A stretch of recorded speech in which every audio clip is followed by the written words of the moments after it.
for YouTube. Okay, meeting is now streaming live on YouTube, and I'm gonna share the what is it called? Yeah, it's getting scary here. Everything is being shut down here, which like even though we're working from home and we're not really directly affected by it, some of our customers like are kind of starting to get affected. I mean, I think everybody's going to be affected by this. It's just like a matter of when, you know. Yeah, So and it's not a matter of like if you're going to be affected or not. It's going to be a matter of when. I mean, like a couple days ago, I saw a restaurant chain that closed down, and that's basically 18,000 people who just like lost their job like overnight. And same thing with government shutting down. I mean, it's all over the place. So God help us all, but we're gonna try to keep it upbeat. We're gonna try to keep a sense of normal, and that's why I've been very thankful to you, to Diana, to everybody who's responding yes to this, because when you guys come in and then we just can take those moments, those 2 hours where we kind of go back to enjoying what we do, and forget a little bit about the craziness outside. I think those moments right now are more than precious than anything else. So thank you for taking your time. Thank you for basically telling me, hey, let's just do it, like without even thinking about it twice. I really appreciate that you're doing that and giving us some sense of normal, in these crazy times. So thank you for doing that. So today, guys, we have. I wanna maximize every single second of this meetup, if I could put it that way. Uh, Unfortunately, time is limited, and I cannot have Cecelia here for 5 hours, even though I would want to. I cannot have Diana here for 5 hours, even if I want to. So we're gonna make it as productive as possible today. So please check on the YouTube link for some of you guys who are in here. Just make sure that it's working, and then you can share it like with anybody who might be having internet problems or who prefer like following on YouTube. One rule though that I'm gonna start like applying, because we're getting better prizes as we go with this meetup.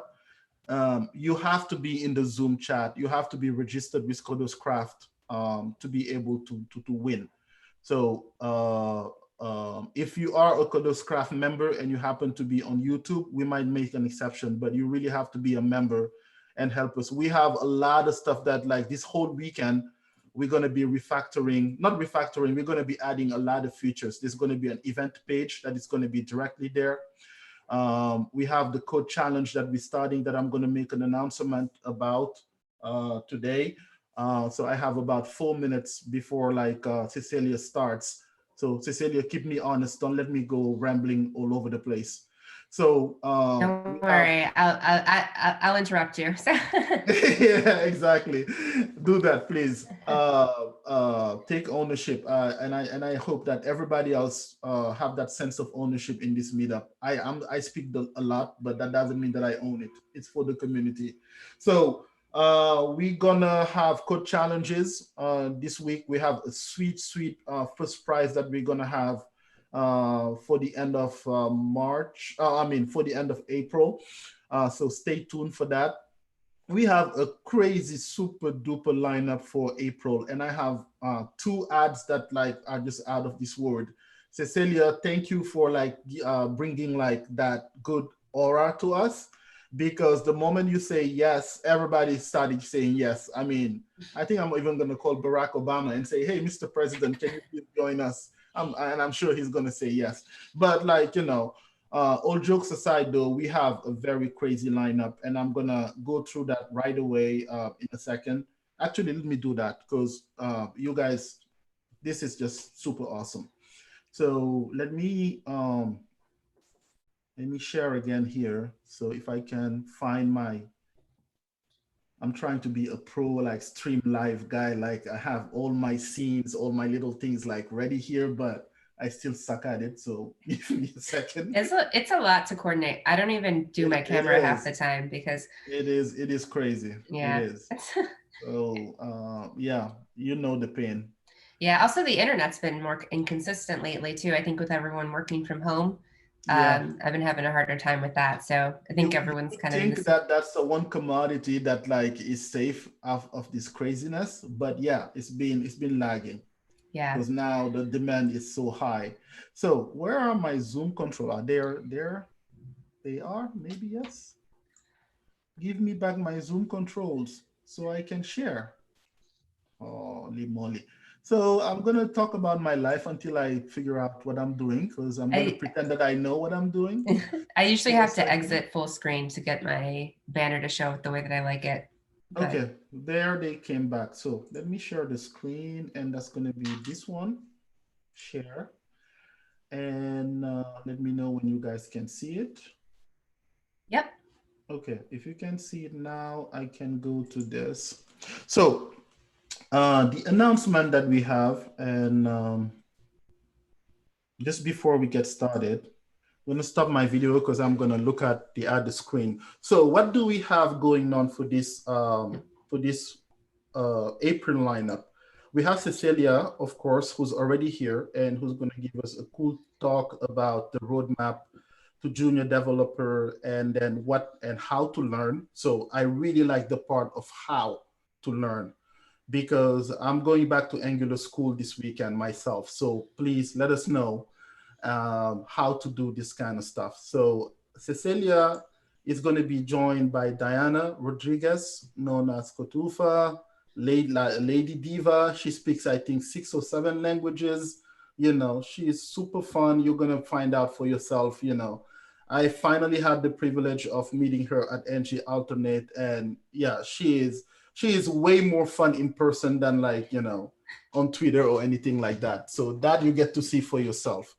And then next, a surprise drop-in visit. We're gonna have Yvonne I Allen love from like Yvonne. yeah from the she's just fresh hot off the press from NG Conf, and she killed her presentation. She was the rock star of NG Conf, and she's gonna come and tell us firsthand how it has been to do like a whole conference on the internet, how it went for her, how it went for the other presenters and everything. So Yvonne is going to join us for a few minutes today. Then we're going to have her for a full hour on some other subject. So that's just for today. So we get to have Cecilia, we get to have Diana, and then Yvonne has accepted to come give us a little bit of insight from NG Conf, and then she will come back to join us like later. Then next week on the 11th, we have Honore Unwanu for the French session next week. So we're going to be alternating between English and French. So for next week, we have Honore who's going to join us. He is a PhD candidate currently residing in Canada. And he is at the helm of like Literatures.net, which is like thousands and thousands of like tutorial videos, very well done, very entertaining. He's a Python author book, like very humble person, but so much to share. I'm so happy that we're gonna have him here next Friday. On that same Friday, we have the guy that I call my sensei, my master, one of my key inspiration person, Hassan Mustafa, that I had the pleasure uh, to meet when I was back home in Senegal, who's gonna come and tell us about the Go languages. But if you have ever seen a polyglot, somebody who speaks 500 languages, human languages, this is the guy who speaks 500 computer languages.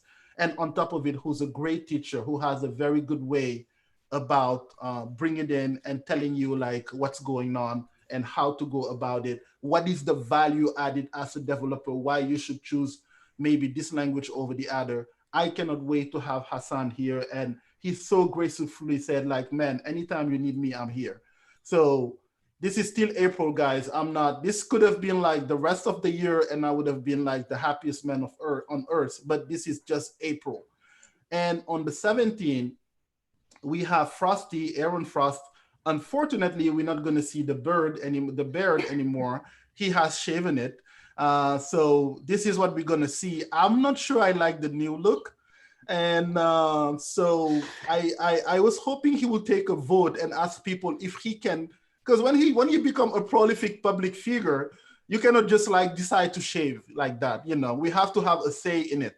And I'm sure gonna be mad about it when he gets here. But I'm so happy that I literally told him, as soon as you're done with ngconf, I don't want you to commit to anything else but to Coders Craft. We should be the first thing you do after Coders Craft. And he said, Adi, you have it. So he has been true to his promise, and we're gonna have him here on the 17th. But the big surprise, I reached out to another personal, hero of mine, who unfortunately too is gonna be shaving, and that's no other than Mike Hartington, who's going to be here on the 17th with Aaron Frost. If you don't know who Mike Hartington is, and you are using like Ionic framework or Stencil, stop using it. You cannot use it anymore if you don't know who like the co-founder is.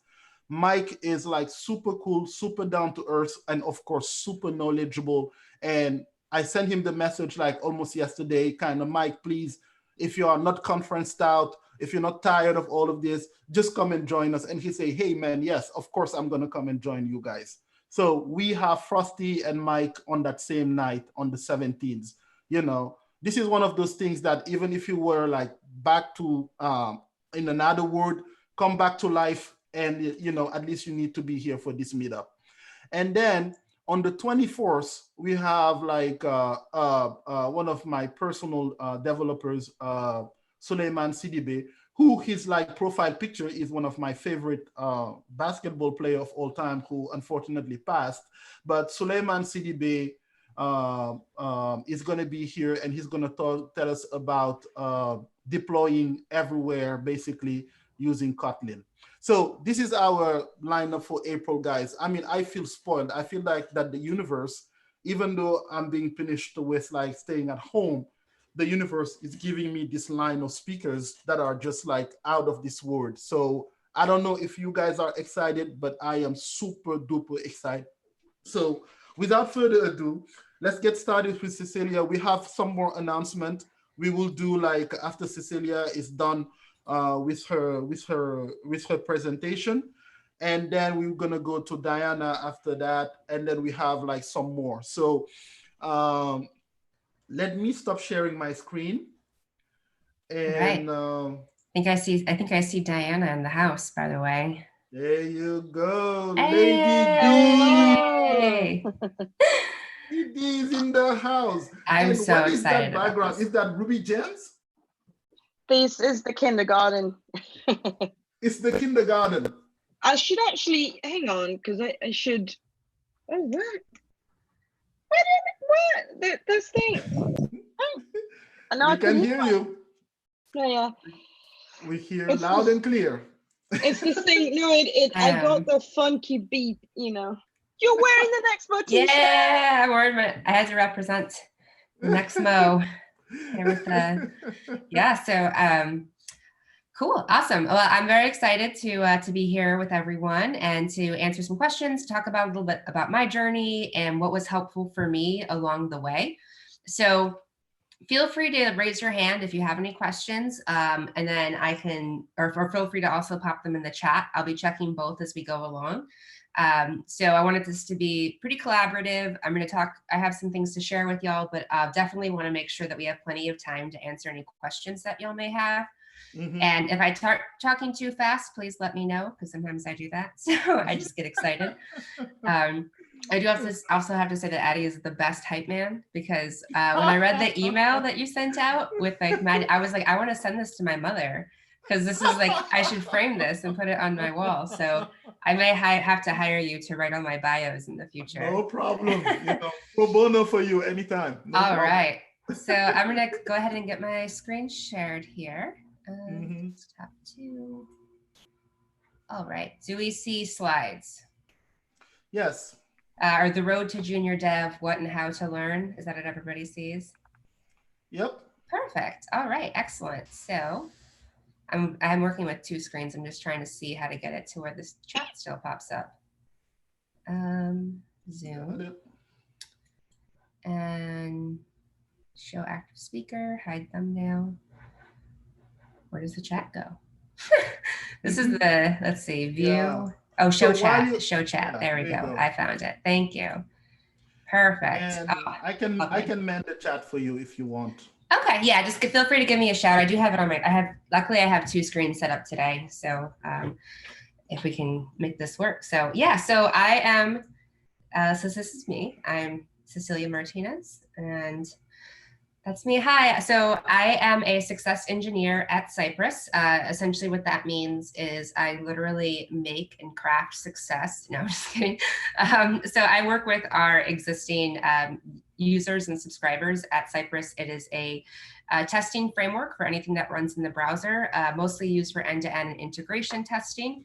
A lot of different options, but essentially it is you can kind of think of it similar to Selenium WebDriver, but instead of using a WebDriver, it actually runs in a browser. So the test runner is open source and free. So please feel free to check that out if you have any questions. I'm the person that will help, so to speak. I started there in January. Before that, I was a junior software developer at a sports medicine company called Fusionetics, also in Atlanta. So I moved to Atlanta in late 2017, and I attended Georgia Tech boot camp. So it was a full stack, full-time, 3-month boot camp.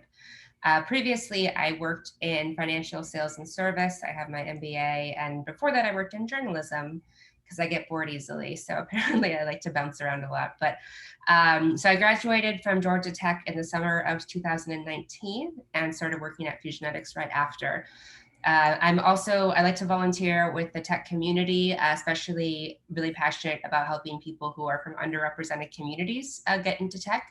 I think it is a very resilient industry. I think that we're seeing that right now, really, with the coronavirus and COVID, that I feel very fortunate to have an opportunity to continue to work from home, to continue to work in an industry that luckily isn't reliant on people coming in person and things like that. So I feel that compared to some of the other types of jobs that I've done in the past, or that are typically presented to people like me, don't have that same level of security and flexibility. So I really want to make sure everybody has access to that if they are interested. You can connect with me. CeceliaCreates.com is my website. I'm also on Twitter all the time. And then I also have GitHub. I have 2 GitHub repos because I do have one for Cypress as well. But the majority of my projects are on Cecelia Creates. Any questions about me or my background before we get started? I am going to go a little bit more into my journey, but I just wanted to see if there's any clarifying questions. So, okay, so just to kind of let y'all know about what kind of education I had before I did the boot camp. So I've known HTML and CSS for a very long time, since I was like 17. The usual MySpace, Neopets, LiveJournal, that kind of stuff, just messing around with it. And over the years had always kind of done small websites, WordPress sites, things like that on the side, or tried to do tech related projects in the different jobs that I was at. But felt like I didn't necessarily have the strong math, computer science background that was required that I thought was required for programming. And so after I did my MBA, I kind of felt a little bit more confident in my abilities, had to take some math classes and things for that. So I started teaching myself JavaScript, and I really just fell in love with it. I was teaching myself, I used combination of Codecademy, and then also Flatiron has a pre-bootcamp course, prep course online, and I worked through that. It's HTML, CSS, JavaScript, and Ruby, and just really use free resources. And then once I decided that I did want to do this and make the career change, that's when I made the investment for the bootcamp. So that's kind of been my journey. And then since I have done the bootcamp, I've just been all code all the time for the past year or so. So it's been pretty much all I've been thinking about and doing. So have quite a bit of, I've learned a lot of lessons, made a lot of mistakes. And so hopefully that y'all can learn from them. So the crux of this talk is talking about what you need to learn, but also how to learn it and how to make sure that you're learning the best way to prepare you for what it's actually like to be a developer. So as we all know, like boot camp world or learning world or project world is not the same as the real world. That goes for any type of, like education that you're learning. Working, like writing articles for my college newspaper classes was not the same as working in an actual newspaper. So it's important to, as you're learning, to kind of look at it through the lens of what a professional developer at a real company or a real, firm or agency will be requiring you to do and what they'll want you to know how to do. So I've divided up kind of into 4 stages of learning. This is what I kind of went through, and with a little bit of editing to kind of correct some mistakes that I made along the way. So starting off with foundational skills. And when I say that, I'll go into details for each of these, but kind of like giving yourself a good foundational basis for understanding, what code is, what type of language you're going to be learning. And you want to make sure that you're doing that in the way that's specific to your learning style. So let's talk about that. Also, after that, you're going to want to kind of develop what your stack is, or what the software, the tool chains and the frameworks are that you're going to be using. And so there's some different factors that go into making that decision. But the way that you're going to start learning that stack is through make and break. So I'll kind of talk a little bit about what that means as well. Then you're going to move into real world functionality. So we're talking about what an actual production level application or website looks like and what things that you need to know how to do to make that happen. Surprisingly, reversing a linked list is not one of those things that you need to make happen. Complex data algorithms, you don't necessarily need those in order to do the type of work that a junior developer will be doing. So you want to make sure that you understand what those types of functions are and that you're able to execute them well and explain how they work in a job interview type setting. And the way that you're going to learn those things is by consuming and customizing. And I will talk more about what that means. And then finally, you definitely want to, this is something that I was really lacking from my bootcamp experience, which is dev tools and processes.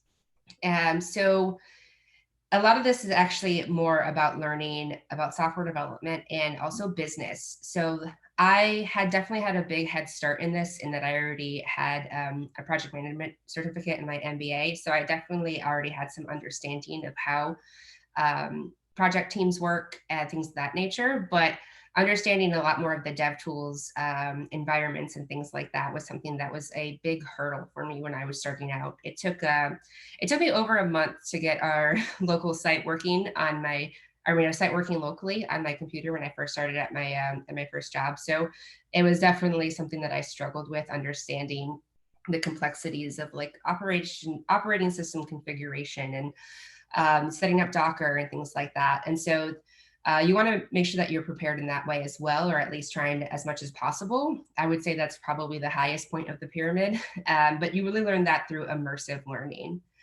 So any questions so far on this? Essentially, these are the points that I'm going to be talking about over the next, half hour or so. But if there's any questions along the way about anything specific, like please feel free to raise your hand and let me know. Hey guys, any questions so far? I mean, I'm taking notes right now because there's a lot of pure gold in there. So going from like the boot camp to like getting into the workforce, I really want to understand how the interview process went, and how did you end up landing a job uh, um, in this day and age where it seems like all the companies are expected people to know 500 things and be expert at everything. So you might be answering that while you are, but I just wanted to make a quick note that transition from the boot camp to the workforce, how it happened for you, and what are the strengths that you were able to show for somebody to say, hey, I need to hire this person. Don't ask me because I would say that she's awesome. But for everybody else who's joining us, that's one of the things that I really want us to insist on, going from the learning to like being a professional. and I'm sure you might be even able to respond to that with your slide. But anybody has any questions for her right now, please take a note. I think like that will be better if you, if unless that's something that cannot wait. Take a note, put it in the chat room, and I'll just put it all together for the last 10 minutes or 15 minutes, something like that. We good with that, Cecelia? Yeah, that's great. And it's actually, I'm glad that you asked, because I didn't include that specifically on any slides. So I can definitely talk about that. So I am going to post in the chat here a link. So this is a blog post that I wrote kind of about when you're networking with people, understanding what your story is as a job candidate. And so what I mean by that is not only, you know, your background and your skill set, but also why you want to do what you want to do and how you can add value to an organization. And so I think that a lot of people have a hard time knowing or talking about themselves and knowing what they're good at. And for some reason, I'm really like, you know, I've had a lot of experience working with people because I did work in journalism and then financial sales and service. So I do have pretty strong interpersonal skills, which helps me a lot. But every person has their own strengths. So if, for example, you know, there's a certain aspect that you just really enjoy or really like, or if you can demonstrate that, for example, you're really passionate and you have a strong interest in it, if you can demonstrate that by showing like your portfolio and talking about it in depth and being able to ask questions or answer questions about it in an excited way. So I will talk a little bit about what my interview process was like. So I did the full time boot camp. So I did have to, you know, like I didn't have a job during that time period. And it was very much necessity that I get a job immediately after. Like most people, I kind of need to like eat to live and pay rent and all that kind of stuff like that. So of course. So I did a very aggressive job search. I found that just blanket, like cold applying online did not get me, I don't think I got I think I got maybe one interview, and I applied for like hundreds of jobs on LinkedIn. What worked for me was I realized along the way that kind of one of my skill sets is networking and interpersonal communication and also writing. So I definitely leveraged that a lot. I did some blog posts and tutorials as I was learning in boot camp. I was sharing on social media with things that I was learning, just trying to show, you know, kind of just like show like what it would be like to work on a team with me. Cause literally, honestly, like that's kind of the main thing is people who are hiring you, they want to make sure that A, you can get the job done, and B, that you're going to get along with everybody. So I tried to show both sides of that, my technical abilities, but then also what I'm like as a team member. So that blog post is kind of helps, it kind of has a checklist to go through to help you identify what your individual strengths are and how you can like highlight those. Because ultimately the key differentiator is going to be like how you're going to set yourself apart. Because unfortunately, like there's just a lot of people looking for, like vying for the same few junior positions, but that doesn't mean it's impossible. Like I got a job, I graduated from my boot camp on July 1st and I started my job July 11th. So it's, you know, it's 100% possible. You definitely have to hustle for it, but I don't doubt that anybody here is like not a hard worker. Because you're spending your Friday nights, you know, learning about coding and attending these meetups. So really like you probably have a lot to show for yourself, and just you need to make sure that you're doing that and that you're selling yourself the right way. And yeah, so I did see there's a question just about the access to the boot camp, the requirements from Georgia Tech. So I did have to complete an assessment and do an interview in order to get accepted into the program. So, but you don't have to have like a degree or anything like that. It's a certificate program. So I will say that a boot camp is a totally personal decision. It's a big investment, and it's all about like, you definitely do your research, make sure that you know going into it how much work it's really going to be. And be prepared to do that. Because it really is, it's like a life change. Like I took 3 months off of my life in order to be able to make the change. And so make sure that you're dedicating the amount of effort and resources to it that you should be for something like that. So.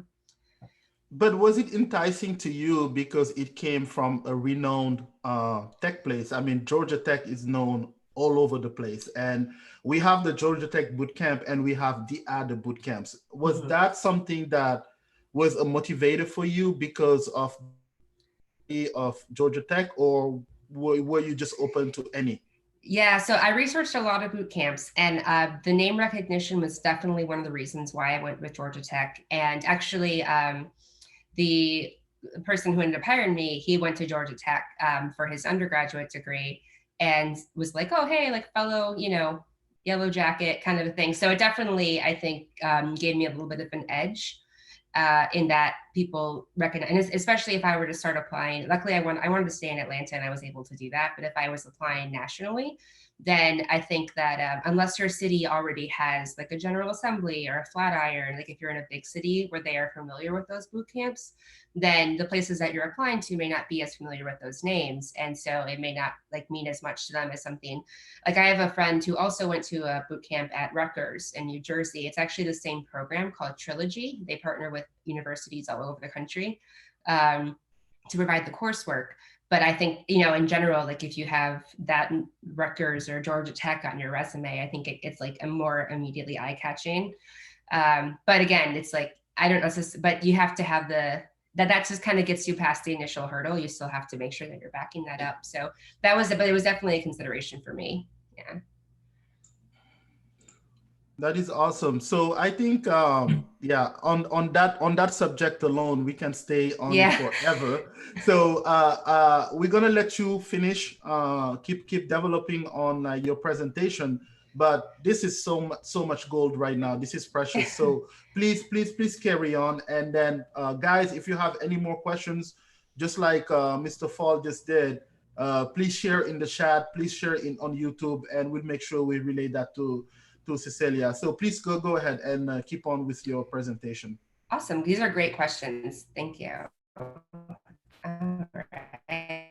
So talking about, the first slide, foundational skills. So for me, like I feel that knowing HTML and CSS helped me so much at the beginning of the bootcamp, especially, and then also knowing some JavaScript already going in, because it gives you essentially a foundational understanding of how a website works. So I think Chris Ferdinandi, he has a Vanilla JS Academy, but he has a lot of free resources about just using HTML, CSS, and Vanilla JS to make websites and things like that. So it's sorry, I think I'm getting okay, never mind. Sorry, something popped up on my screen. Okay. And then, so I think that's really important to have that understanding of those skills, because it's going to give you a better understanding of all frameworks. So whether or not you end up doing React, Angular, Vue, like some other, for example, my first job was C#, .NET, and Angular JS, which was totally different stack than what I had just learned in my boot camp. But because I have a decent, pretty strong understanding of vanilla JavaScript, I was able to go from React to Angular JS pretty easily, just because I was able to apply what I knew about foundational JavaScript. It also makes you better with legacy code bases or custom platforms. So if you only really know Angular and you go to a company and maybe they have Angular, but they also have a legacy code base underneath it, or they did some kind of customization to it, if you understand what's happening underneath the scenes with the HTML, CSS, and JavaScript, then you're going to be able to better integrate with that code base and also be able to debug it better. One thing I wanted to note is you have to kind of create mental models that work for you. Dan Abramov has an email course called Just JavaScript. It's free. And he talks about what mental models are, which is something that I hadn't really heard before, but it made so much sense once I started to read it. And essentially, you have to translate whatever media that you're consuming about. So for example, about JavaScript, what a function is. You need to be able to translate the way that a function works into a description that makes sense for you. So I think of functions as like little recipes, for example, and they take in ingredients, they do something with the recipes or with the ingredients, and then they output the cookie or whatever it is. So that's something that I've kind of created in my mind that to help me understand how a function worked. And so an example is this image here of HTML, JS, and CSS. HTML is the bones, JS is like the circulatory system or the muscles, and CSS is the design. So that's an example of a mental model that can kind of help illustrate what what's happening. So something like, I like to draw diagrams, I like to make notes, I like to take notes by hand. So you want to make sure that you really understand and can compare and talk about these things, because in a job interview, they're going to ask you kind of things like that. Like, what's the difference between this and this? So like, the example, like, what's the difference between like a class component, a function component, if it's a React question. If you're able to explain it in a way using a metaphor, that rather than just recite the definition, then it shows that you have a deeper understanding. Yeah, people on YouTube are going crazy about how that's the best representation that they have ever seen, thinking about a mental model for HTML, JS, and CSS. This is awesome, Cecelia. Thank you so much. Keep going. Nice. Yeah, that's awesome. Yeah, so that for me, like, I don't have a computer science background. I don't really have a super strong math background. My interest has always been language, writing, communication, and so I tend to translate a lot of coding concepts into writing concepts. And so, but that it could be different for you. So if you like art, or if you do like math and science and you're able to understand it that way, but just, find something that works for you. And okay, so any questions on that specifically? And then I will be posting these slides, by the way. I didn't get a chance to put all the links in there, but these links do work, and I definitely recommend checking out these resources. And so we talked about foundational skills and how to learn it and learning your way. So this is something that was also like really huge for me, is understanding how I learn best. And so I did this quiz, and it turns out that I'm a multimodal learner. So I actually like to learn in a lot of different ways, and I need some variety to understand things. So in the beginning, I got some books and I like got a lot of videos, but a lot of it wasn't sticking. I was having trouble focusing. And I found that for me, doing tutorials within an IDE where I was actually able to build something was really helpful. And so once I found resources like Codecademy or the Flatiron Pre-Bootcamp Prep course, where you actually type in an IDE and you can see the code run and you can see the output, that was like a game changer for me, rather than trying to just like read the definition of what a function is and things like that. So make sure that you understand how you learn best, and then ask for resources that fit your learning style and seek those out. So if you're in a boot camp or you're self-studying and, and you realize that, drilling syntax helps me a lot, ask for those types of resources. Or if you're like, watching YouTube videos is really the best way for me to learn, then, post on Twitter, ask for some good videos. Also, make sure that you're scheduling dedicated time blocks for learning. This is like a general time management thing. Sometimes it feels like learning isn't always work, but it is important. And then again, leverage community and online resources for help. And this is a URL here to take the questionnaire. It's free, but it gives you a breakdown of what different learning styles will work for you. So, and this is just some general resources that I've found helpful. Again, I'll go back and add the links to it. But the books, JavaScript, The Good Parts, was actually a really helpful book in kind of describing some mental models. Elegant JavaScript and You Don't Know JS are helpful. But like I said, I had issues with just reading. So things like Free Codecademy and the Flatiron Pre-Bootcamp Prep course were great for me. Videos, I've heard great things about Egghead and Scrimba. I don't tend to use videos a lot, but I did use Pluralsight for learning C# and .NET, and I really enjoyed it. And they're having a free month in April, and I made this slide before I realized that we're doing a contest, so Addie will talk about that some more. And then I listen to podcasts, not necessarily just to learn technical things, but to learn more about the developer landscape and also to just kind of stay motivated. So CodePrep.io, Tech for Humans, and Tech Junior are all junior dev related podcasts that specifically talk about breaking into tech. And also like if you're from an underrepresented background. So that can be helpful for some of the more questions along the lines of job searching, interviewing, networking, what types of projects to work on. So they don't necessarily cover technical specifications, but it's still good to have that knowledge. Okay, so that's kind of the first section we talked about, foundational skills. Next part of the pyramid, or the next step is stack attack. Because I like to name things weird. So you do kind of want to choose a stack. And the reason I say that is I did a lot of different types of things. Like I, had a job interview for a Ruby job and I tried to learn it in one night and just different things like that, which can be fun, but I wouldn't waste a lot of time going broad.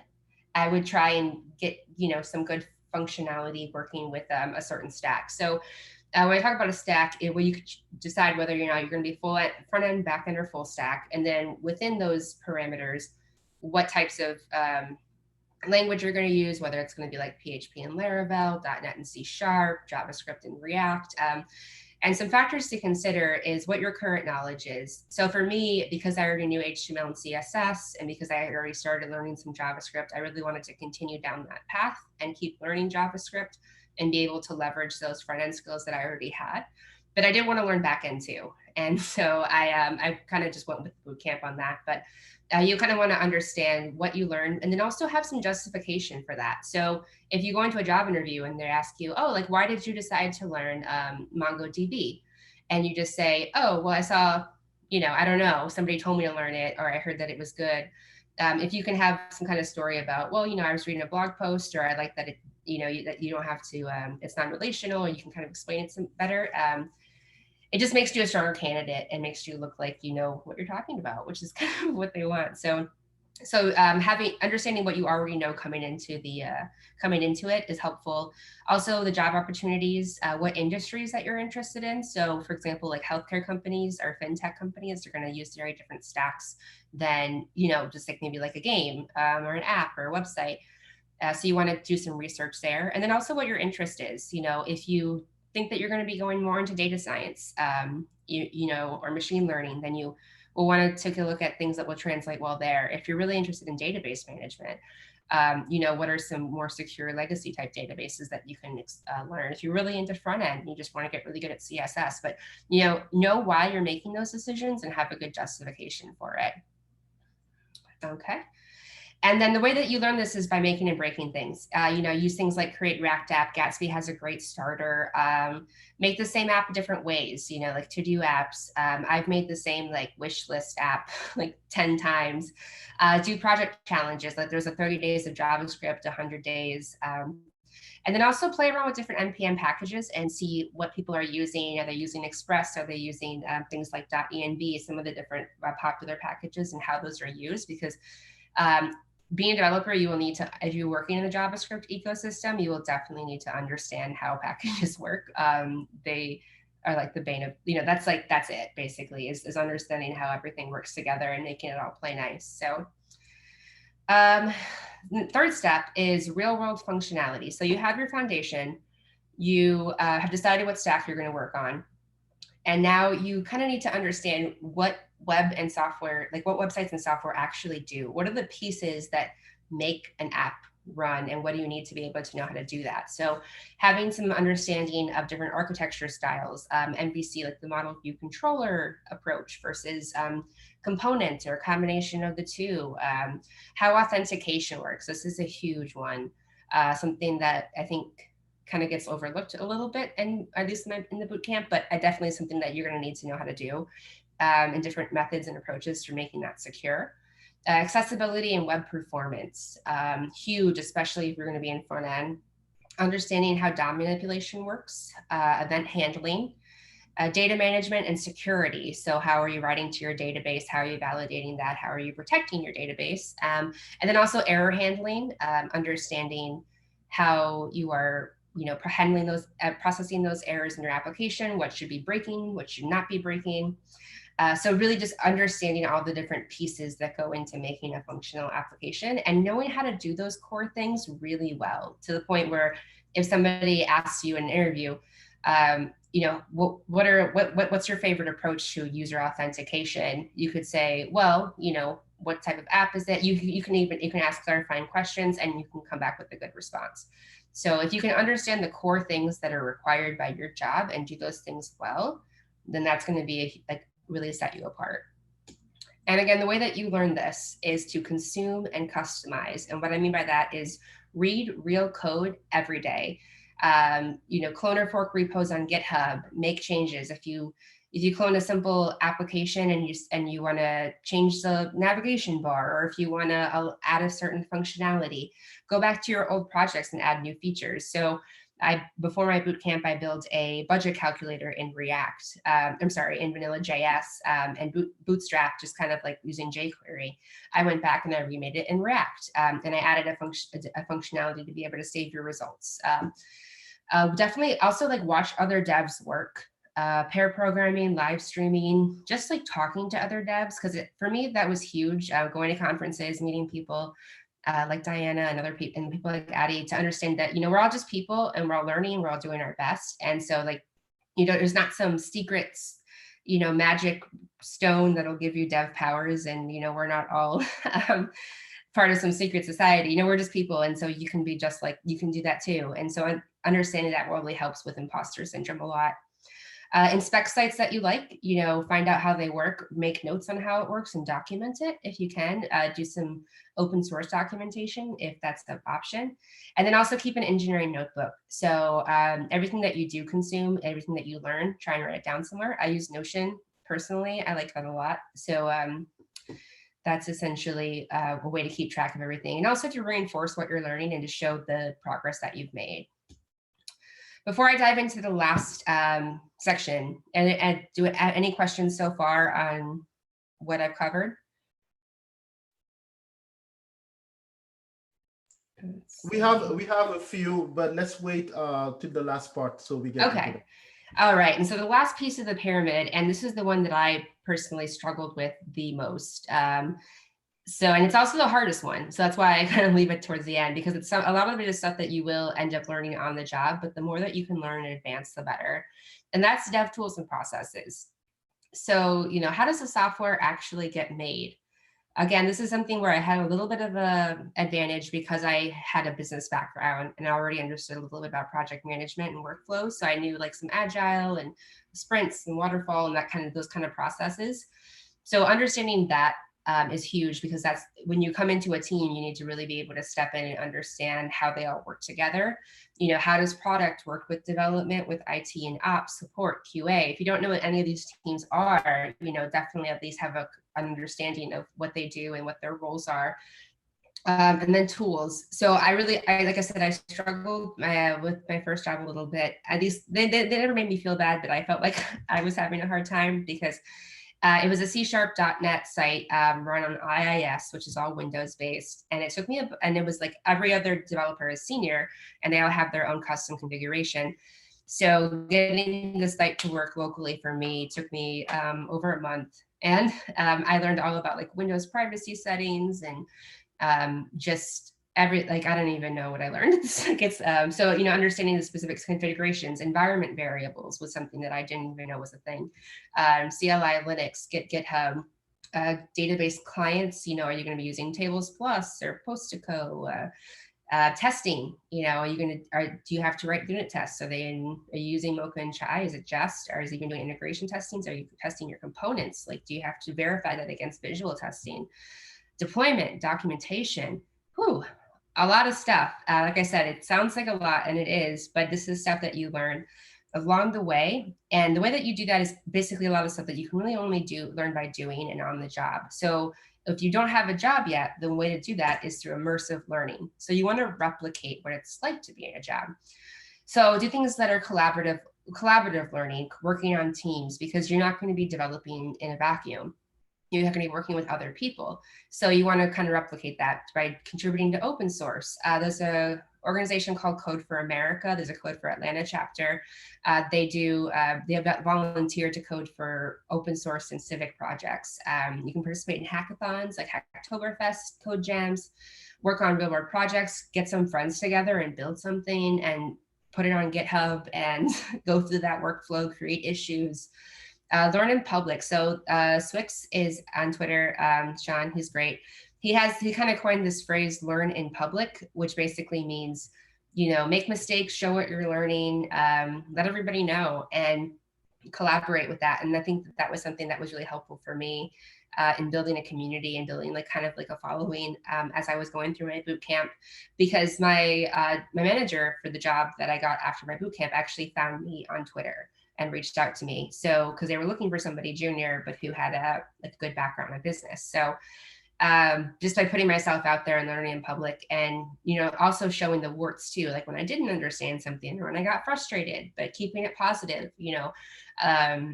really just kind of helped me learn what it was like to be a developer. And also freelance projects. You know, once you get to the point where you can start building simple websites and apps, like start doing that. Put yourself out there. Reach out to any friends or businesses or musicians or artists that you know that could use a site, and just start building up that portfolio and getting that real world experience.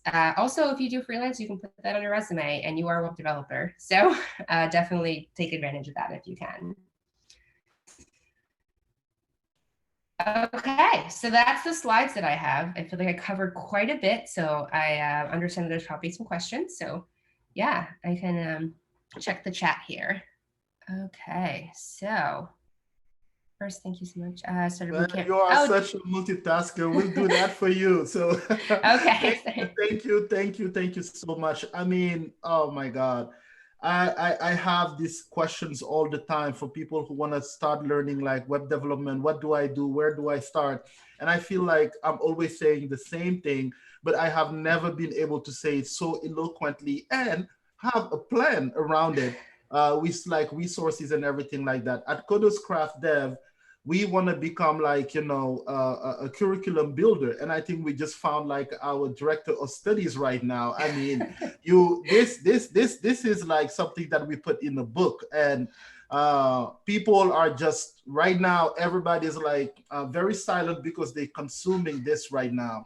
This is pure gold. But I'm gonna try to organize the questions here real quick, and for the sake of time, get as much as possible from you. Cecelia, I'm sorry, but you're gonna have to come back. 1 hour is not gonna be enough for you.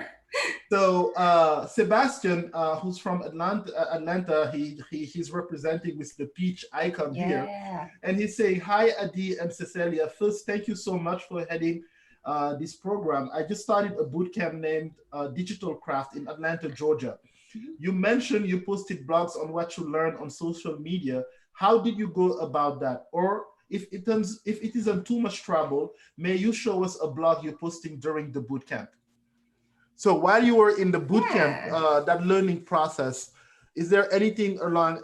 And Sebastian, feel free to step in if I did not say it right, or if it's not clear enough. It's your question after all. Yeah, so I use dev.to to blog during my boot camp, and so let me see if y'all can see the screen. So basically, I started just writing Express Basics for Beginners as an example. So this is actually a bigger post that I did, and I talk about in the blog post. So the reason I wrote it is because I started to get confused with everything I was learning. I was learning Node, Express, SQLize on the back end, and all the back end was new to me. And so I essentially started just going through my notes, organizing everything, and figured, you know, all of these notes that I just took, it's a blog post. All I have to do is type it up. And that's essentially what I did, is add the notes that I was making along the way. I typed them up and they ended up being blog posts. So I really like to take notes a lot for myself. I don't know if it's because I used to be a reporter. I still do the old by hand paper notes. There's a lot of different ways to do it, but essentially that's what I would do. Is even sometimes they were just small things. This is a bigger post, might be a little bit, but inline styling with JSX. So I kind of just came across how to do this, you know, just returning and then including the style within the function. You know, I'm sure for most people, it's pretty straightforward. It's very simple, but for me, it was the first time I exposed myself to it or had been exposed to it. So I wrote up my notes and I made it into a blog post, and, you know, got a little bit of reactions and discussions, but mostly it was just a way to document my learning. And I could, you know, things are a link that I can put on my resume and they can see, oh, okay, like she understands it enough to be able to write about it. She must, you know, that's really indicative, because I think some people have this stigma against bootcamp students that, you know, they kind of get pushed through, or they don't really know a lot, or they have like you know, just a shallow understanding, or they just know how to like churn things out but not actually understand it. So for me, demonstrating that learning was really huge and kind of setting myself apart. So yeah, and then also, by the way, digital crafts I've heard is great too. I almost went with that one, but it was 1 month longer and I was impatient. So, but I've had some people, I know some people who went to digital crafts and they had a really great experience. So good luck with that. Yeah, I mean, we're going to come back to Sebastian in a quick second, but there is one thing that we did not want to lose here. Ibrahima on YouTube was asking, while you were going through the interview process, we know how like interviewers or like even recruiters always talk about data structures. As a junior developer, is that something that you had to go through? And what was your reaction? And how did you overcome that, basically? Yeah, so I kind of made a commitment to myself throughout the job interview process that I was going to be completely honest. I didn't want somebody to regret hiring me or feel like they got tricked into hiring me. So I was always very honest about my understanding. And when questions came up about data structures, which they did, I would say, we touched on that in the boot camp. I honestly don't have a computer science background, so it's not something I understand in great detail. I can talk a little bit about it, but I was just honest. I was like, really, I've been focusing on functionality of how to build great apps, user experience, and I would pivot back to what I did know. So I really like, they would ask some questions, but it was usually just like kind of a one-off, calculating the big O notation or, how to make a more performant query, kind of those type of things. And I was just honest about it. And I'm sure that maybe I did get passed up because of that, but at the same time, I wanted it to be a good fit. But most of the jobs that I was applying for too, I was going in not totally blank because I had got all the really opportunities I got were through networking or because I knew somebody or met somebody or I had some kind of context going in advance.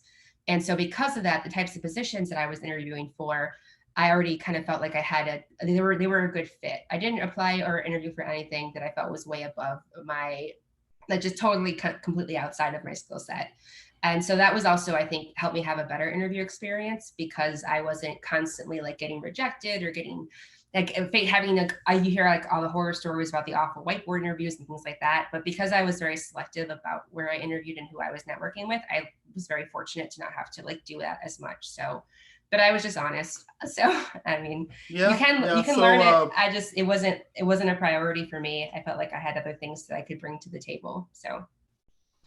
Which gets into like Linda's question on YouTube. She was like, if there is any tips, and I think you started like already responding to that one, if there's any tips for finding open position to apply for, but she doesn't want to mass apply. But sometimes it's hard to find position for new folks in other ways. So you're starting like your job search and you really want to be narrow focused and say, okay, this is what I want to go for, but it's not that easy. What are the tips in there that you can recommend? Yeah, so it's definitely not easy. And I still applied. I didn't get very many responses from it, but for me, I was like better safe than sorry. I didn't want to miss out on anything. But yeah, so for me, like I was very specific in what I knew my skill set was, and I applied for jobs that I felt like were a good fit for that. So for me, like I applied for solution engineer type positions, support engineer, things that would leverage my interpersonal communication skills. I did junior software developer positions that were more focused on front end because that's where I had more of a background in portfolio stuff with. And whenever I would apply or reach out or make a contact, I would be very specific about that company's product and why I wanted to work there and how my skills fit. So it wasn't just a general like, I like to code, I can make websites, so you need somebody to do that. That's where I was, for example, with Cypress, like I already knew about Cypress and I love Cypress. And so that really helped guide that conversation. So it almost feels counterintuitive because you feel like you should be applying for as many opportunities as possible. But if you actually dedicate your resources to being more specific and strategic, that actually seem to work better for me personally. And a mentor is super helpful. That was helpful for me. Because that helps you kind of identify those areas and that plan to have a strategy.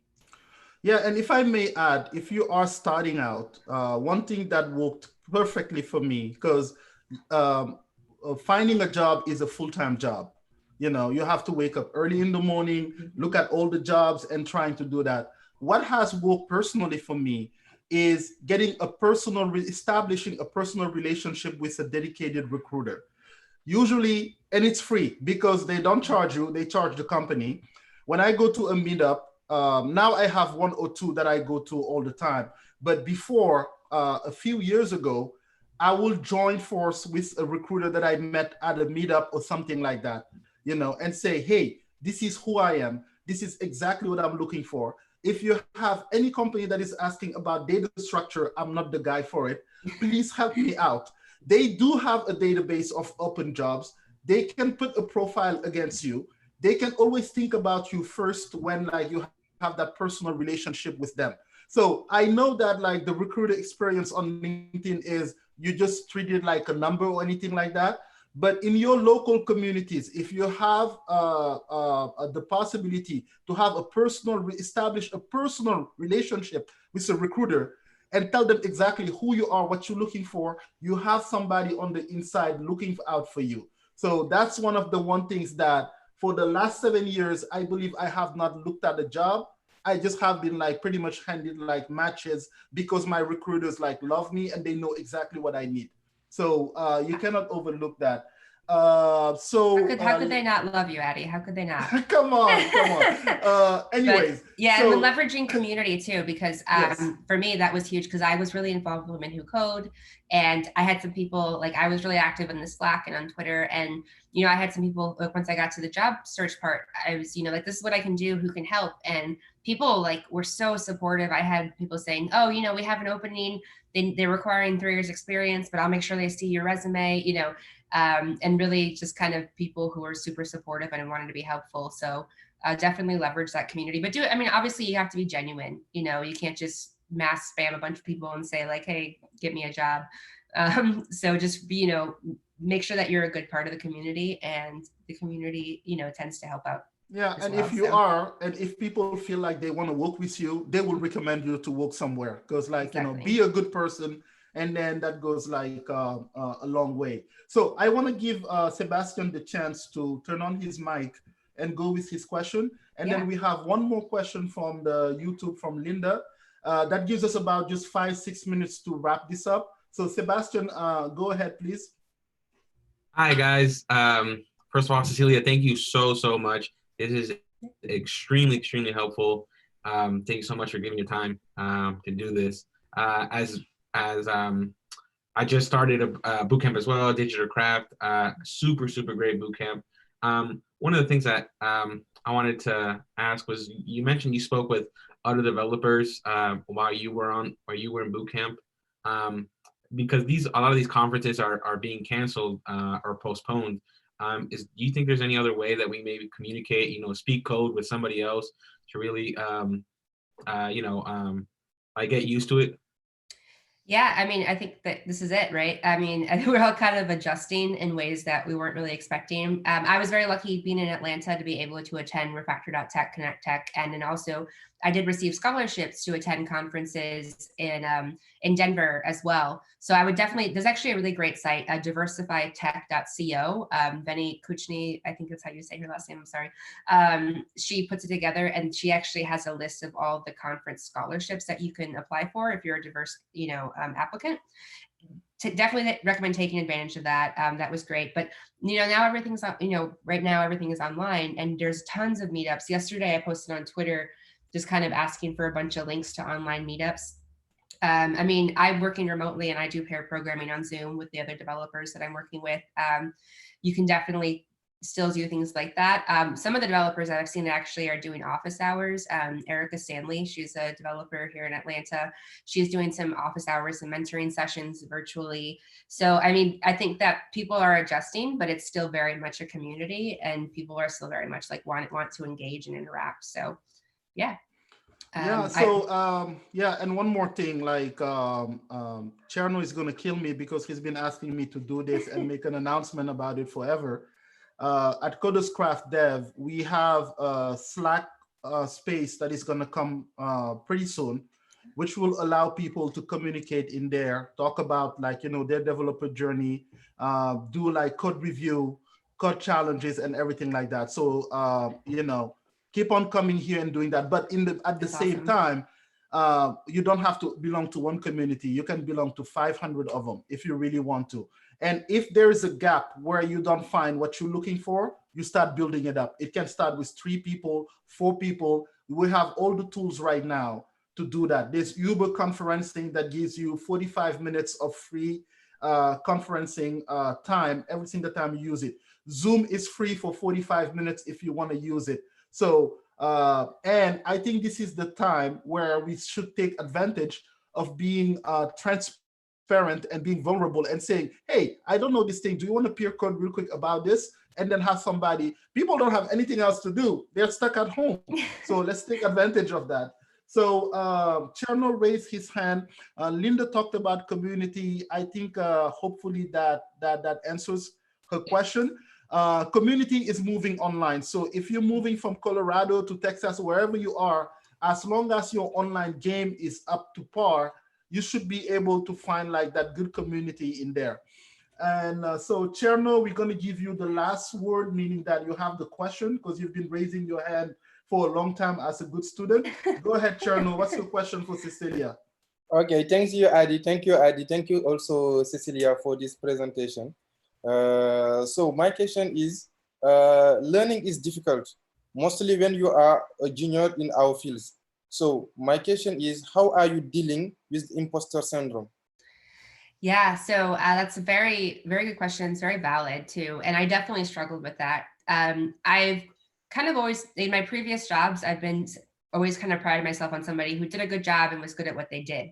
So going from that environment to being the new person who doesn't know anything was really tough for me professionally and also personally, just because I wasn't used to not knowing what I was doing. And so for me, a couple different things. Number one, like I said, is talking to real devs and understanding that they also have the same issues. You know, they also have to Google everything. They also forget the difference between slice and splice, you know. So I follow devs on Twitter because they make self-deprecating jokes and makes me feel better. And then also leveraging, like I'm a woman who code front end, a woman who code Atlanta, code newbies, a couple different Slacks, Techaria, which is for Latinx in tech, queer, I'm with Out in Tech, which is for the LGBTQ community. And I just, you know, I'll just be very vulnerable and talk about what I'm going through. So having a support system, especially a support system that includes people that you aspire to be like, is really helpful. And then just, I mean, it's also, I think it's just kind of a maturity thing that happens over time, is that you just really get the fact that like a lot of people just are doing their best and we're all just trying as hard as we can. And just, as long as you know that you're a hard worker and you're doing your best and you're putting effort in, like really the only way to fail is to quit. You know, like you can mess something up, you can make mistakes, you can not get something for a million times in a row. Like it took me forever to understand some concepts, and it was just like, why don't I get this? Like the reduce function for some reason just took me forever to figure it out. And so just understand that everybody goes through the same thing. And it's something you have to continually remind yourself of, because your brain likes to focus on the negative. Your brain will, if you mess something up, your brain will focus on that all day if you let it. Instead, you have to constantly be pushing against it and reminding yourself of the victories. So for me, keeping an engineering notebook is helpful because I am able to jot down like the things that I've learned and the wins that I've made. And I can look back at that and see the progress that I made. What was helpful for me was looking back at the projects I made before my boot camp and then after, and seeing like, okay, so I still have a lot to learn, but I have made progress. So, you know, it's like progress, not perfection. A lot of the same kind of just things about fighting anxiety in general. I struggle with anxiety a lot. So I use a lot of those same coping mechanisms and positive thinking and approaches. So yeah, I mean, everybody struggles with it. It's probably, you're going to keep struggling with it. And it's just like a tool that you have to develop and a muscle that you develop to stay positive. Wow. The only way to fail is to quit. So Yeah. Community, we have heard that one. If there's anything that you should like retain today from every piece of good advice that you heard today, this is the one you should like keep with you all the time. Anytime we wake up, that's going to be the first thing that I'm going to say. The only way to fail is for you to quit. Cecelia, you are like, you know, you are golden. You are like, I really love your energy from the get-go. She's amazing. When She's amazing. Yeah, she is. Like, I really love your energy and that aura that you had. Even though you're talking about imposter syndrome, even though you were in a room full of people that you might have thought of, you know, senior developers, you owned that stage. You came with confidence, you came prepared, and I really, really respected that. People who know me in the community, Yvonne Allen, who I have been the pleasure to work with, know that I don't throw flowers. So I'm not just saying it to say it, I'm saying it to mean it. So thank you so much for this. I mean, we could have gone for 5 more hours and we will never be done with it. I want Yvonne Allen and Diana to turn on their camera and their mic right now. And we're gonna give a big virtual hug to Cecelia from here, to tell her like, rock on girl, and like you killed it. You really killed it. Oh my gosh, yes. Thank you so much. Diana, any words for Cecelia before we let her go? I mean, she's staying with us, but before, yeah. She knows I'm a big fan of hers from day one. I've never met anyone so resilient and so determined, and it's, with great pride that I'm so excited for her, and there's so much more in store, just to see how much she has achieved, and the effort she's put. I mean, things can only get better. Yeah, so that's you're so good. you're really doing something amazing. Thank you so much, Addie. And Yvonne is driving, so yeah. I don't want to distract her too much, but thank you so much Yvonne, for this platform and this community. It's I said this last time, but this has just been you talked about it earlier. Like, if you see a gap, just fill it, make it happen.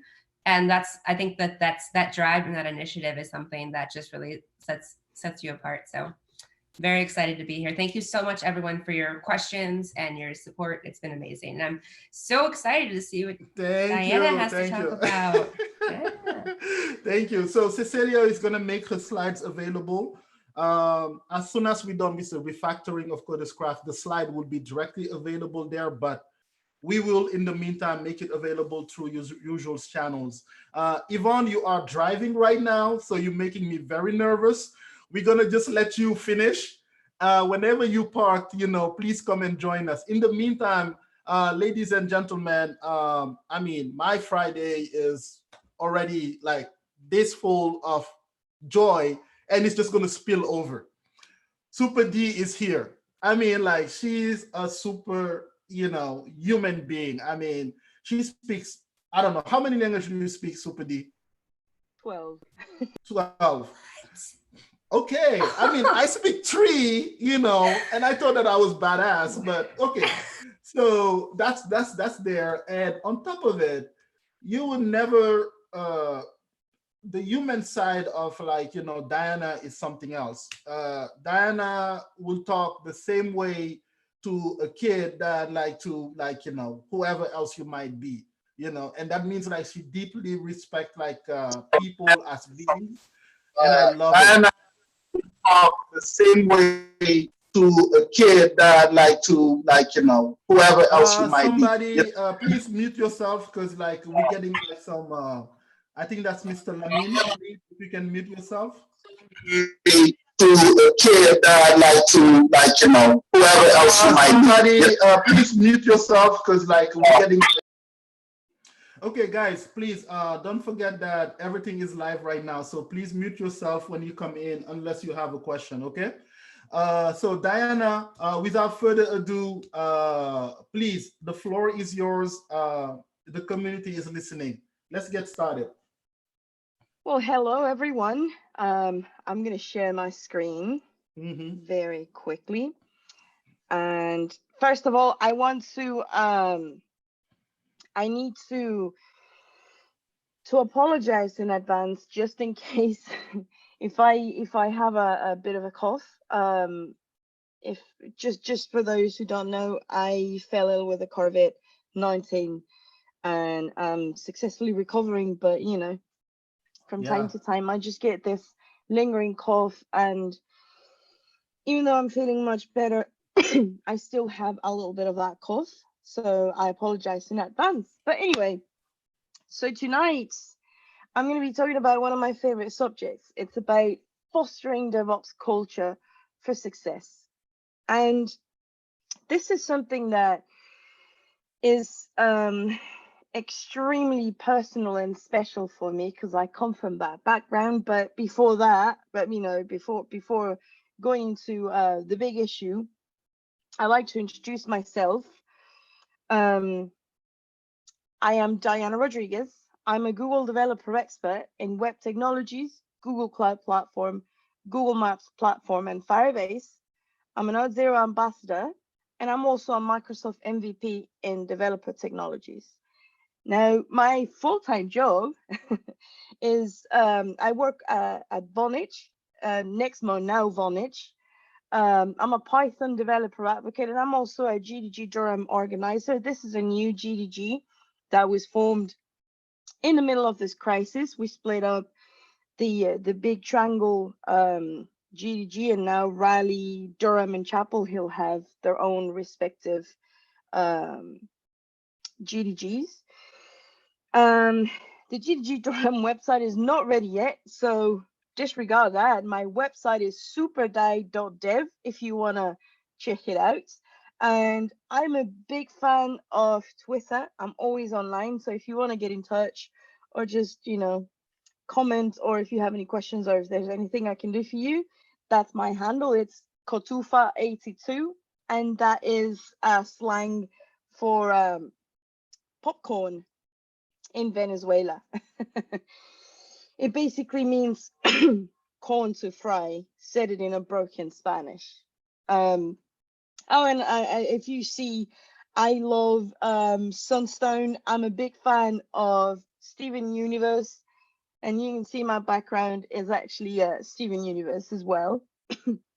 So now that you know who am I, I'd like to make sure you also know who am I not. I don't know if you know who this lady is. This is the Oracle from the Matrix, meaning I'm not the Oracle. I don't know all the questions.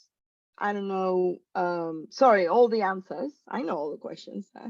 I have a lot of questions, obviously, but even if I did know answers, I don't consider myself the only source of truth, and obviously whatever I can contribute with is always from a very personal and subjective perspective, which I think is grand, because as a community, we're here to foster that collaboration. There are no two equal pieces in this huge puzzle we are. So we need each other. We need all different perspectives. So having said that, let's see, DevOps and DevOps culture. This is very interesting. I like something I read in the Vue.js documentation that really hits the spot, and I'm going to share it with you, and I'm going to read it out loud and stop there, just to comment certain specific phrases that I like to reinforce. DevOps is not a fancy title. It's not a fad. It's not a diet. It's not a buzzword. It involves a lot more. It is about communication, integration, involvement. But let's see what this quote is about. The effects of DevOps.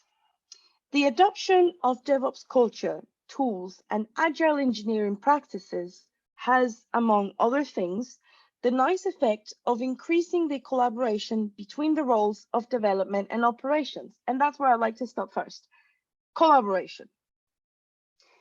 One of the main problems of the past, but also today in some realities, is that the dev team tended to be uninterested in the operation and maintenance of a system once it was handed over to the ops team. So this was a part of, the passive culture. We were doing handoff, handing off guilt. Once I hand it over to you, it's not my problem anymore. That was a past. While the latter tended to be not really aware of the system's business goals, and therefore reluctant in satisfying the operational needs of the system, also referred to as whims of developers. So it's not like that anymore. The effects of the collaboration culture, of being involved in every step of the process, of being part of this huge chain different sectors of the same ecosystem is what the DevOps culture is about. But I have a better example. This is a picture of a hotel where I worked. It was my first job. I was a very young person and I had a very close relative working there. So the thing is that I'm going to share this story to illustrate the point. Don't worry, I'm not getting sidetracked. I want you to pay attention to this. So I was 18 years old.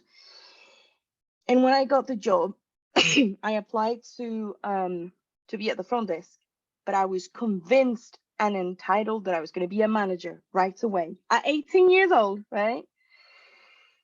And when I expressed my confidence for the role to be a front desk manager, the manager in charge said, "You know what? We're going to give you the manager training."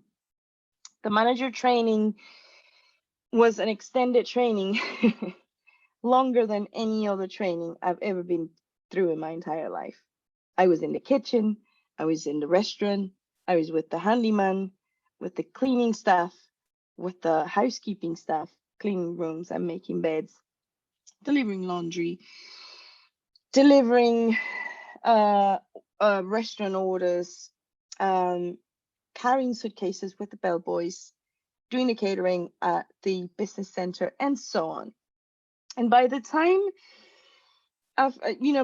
I got to the front desk, I had only 2 days to learn the system before I was on my own to process my first checkout.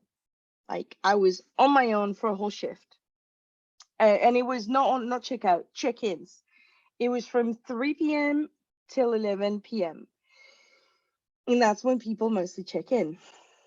I was angry, frustrated, and I felt not ready to tackle, something huge. And my first check-in was huge. I had a team of 24 hockey players wanting to check in ASAP, and no rooms were ready. But what happened? Because of my interaction with every sector of the back of the house, I didn't know I had built that muscle, that understanding I needed to solve that huge problem of a check-in. So I was able to think of which personnel of the housekeeping were the ones that could make rooms faster. And I already knew how long it took to get a room ready, even if I was a slow performer back then. So I could estimate the time. I could also put the people that could do it faster to work, double as much for the circumstance. And I knew how to entertain these people who just wanted to go to bed. So I signed some welcome drinks. I sent some to the pool. I sent some to the restaurant. I probably gave a few free meals, and I knew what the specials were that day. So obviously, you don't have to go through this process in your life as a software developer or as a site reliability engineer, but you catch my drift.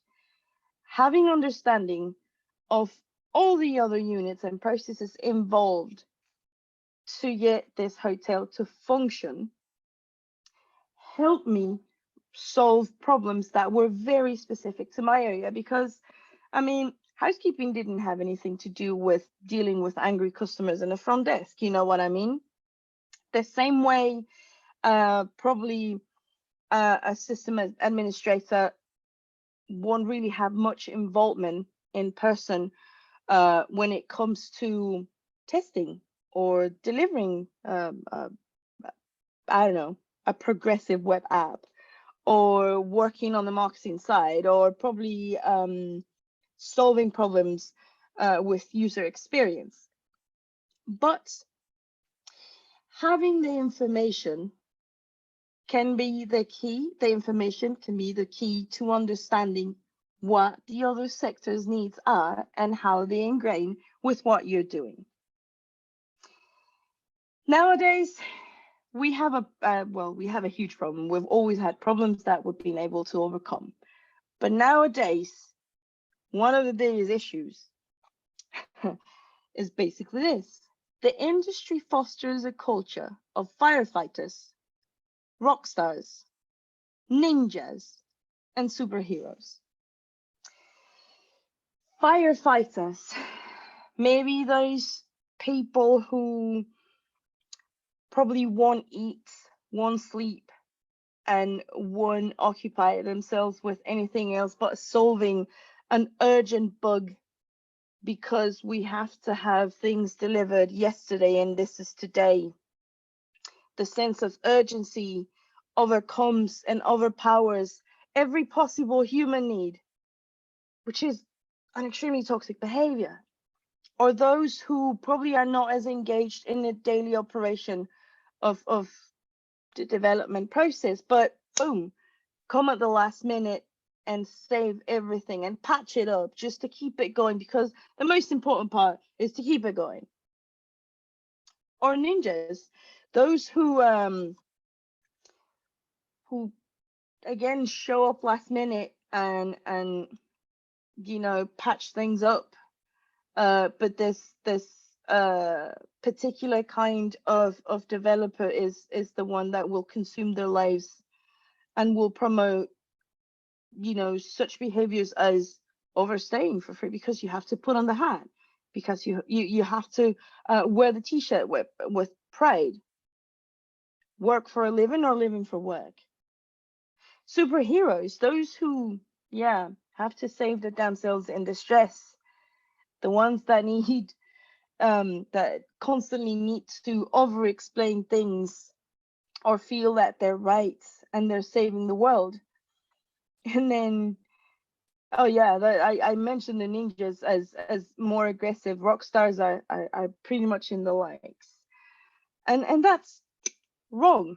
We don't need that. We don't need firefighters if we don't put fires out ourselves. We don't need rock stars. We need teamwork.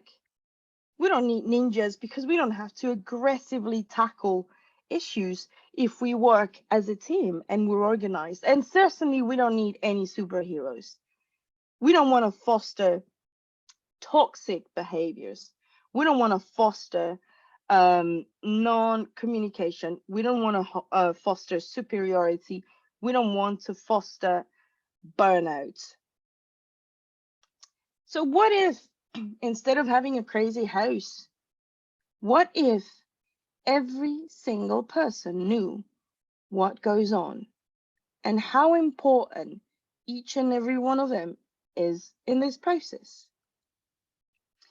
How do we do this? We're all in the same ship, and it's important to know that we don't have to be the same to be one. We need to stop building the fires or making the fires that we have to put out. We need to stop thinking that getting things to production is, you know, yeah, it is priority, but are they production worthy? What's our process? How do we communicate? How do we ingrain ourselves in a big team? What is our perspective? Developers versus security. Security doesn't give me access because they're brats. You know, past behaviors like that. The first step in a DevOps culture is accountability. If you do something, you own it. If you own it, you're responsible for it. And if you're responsible for it, there needs to be a process in place where you can measure what you're doing, the impact you're having. My dad used to say that whatever performance that is not informed and not measured doesn't exist. How do you know how much you have improved if you don't have a way to track your progress? How do you know where you want to go? Like, if you don't know where you want to go, how are you going to set goals? What do you want to achieve? And then how are you going to track your progress? And then how are you going to know, you might as well, it doesn't matter if, you know, if you don't know where you want to go, why does it matter where you go anyway, right? Like in Alice in Wonderland. So These agile engineering practices and tools, yeah, for some they can be tedious. There's no holy grail of these practices. Some like waterfall, some like agile, some like Kanban, some like other tools. But the most important part is that you can organize your work in a way where you can time yourself appropriately and you don't overload with tasks that you can't achieve. That will eventually lead you to having worse imposter syndrome, burnout, or coming to the point where you're overworking yourself but not being efficient. And that has happened a lot, that you see developers that spend 20 hours working their butts off, but their performance is really not that big. There's no real value to what they're doing because they're basically stuck in one issue, when sometimes you just have to stop. Sometimes it's good to ask. Sometimes you need to take time off and rethink things and come back fresh. But we're so strict sometimes into and thinking so much about getting things done that we kind of lose focus on the hows. And accountability is a good first step. From the technical perspective, the DevOps culture fosters feedback. Everything is about feedback. If I know the needs from the front end team and I am from the infrastructure team, I can still perform my duties. But if I understand their process, I can improve the way I do what I need to do to what corresponds to infrastructure, to make sure that I'm helping them achieve their goals. It's a feedback process, on all counts. Same for security, same for QA, same for backend. It's not that at this point we're siloing ourselves. And yes, it's good to have a specialty and it's good to master what you own and what you want to do. But having a little bit of extra knowledge on what other sectors of this ecosystem do can only benefit you. This is, for example,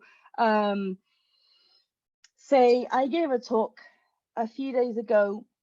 It's called Deployment 101 for Frontenders. You don't have to know the nitty gritty bits of the deployment processes or go through complicated deployment pipelines. But if there's an easy way for you to understand what has to be done, then that broadening your perspective can only benefit you in this whole chain. Does that make any sense?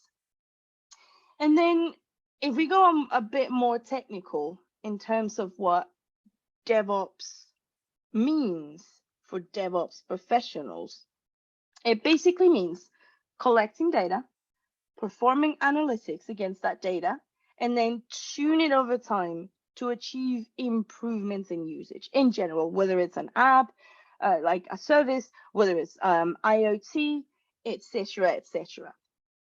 With this data, with this amazing information, then we can basically do predictive maintenance. It wouldn't be the case of having to put out fires if we can sort of estimate our life cycles, better. This is never going to happen perfectly, but say, excuse me, we can have a little bit more control.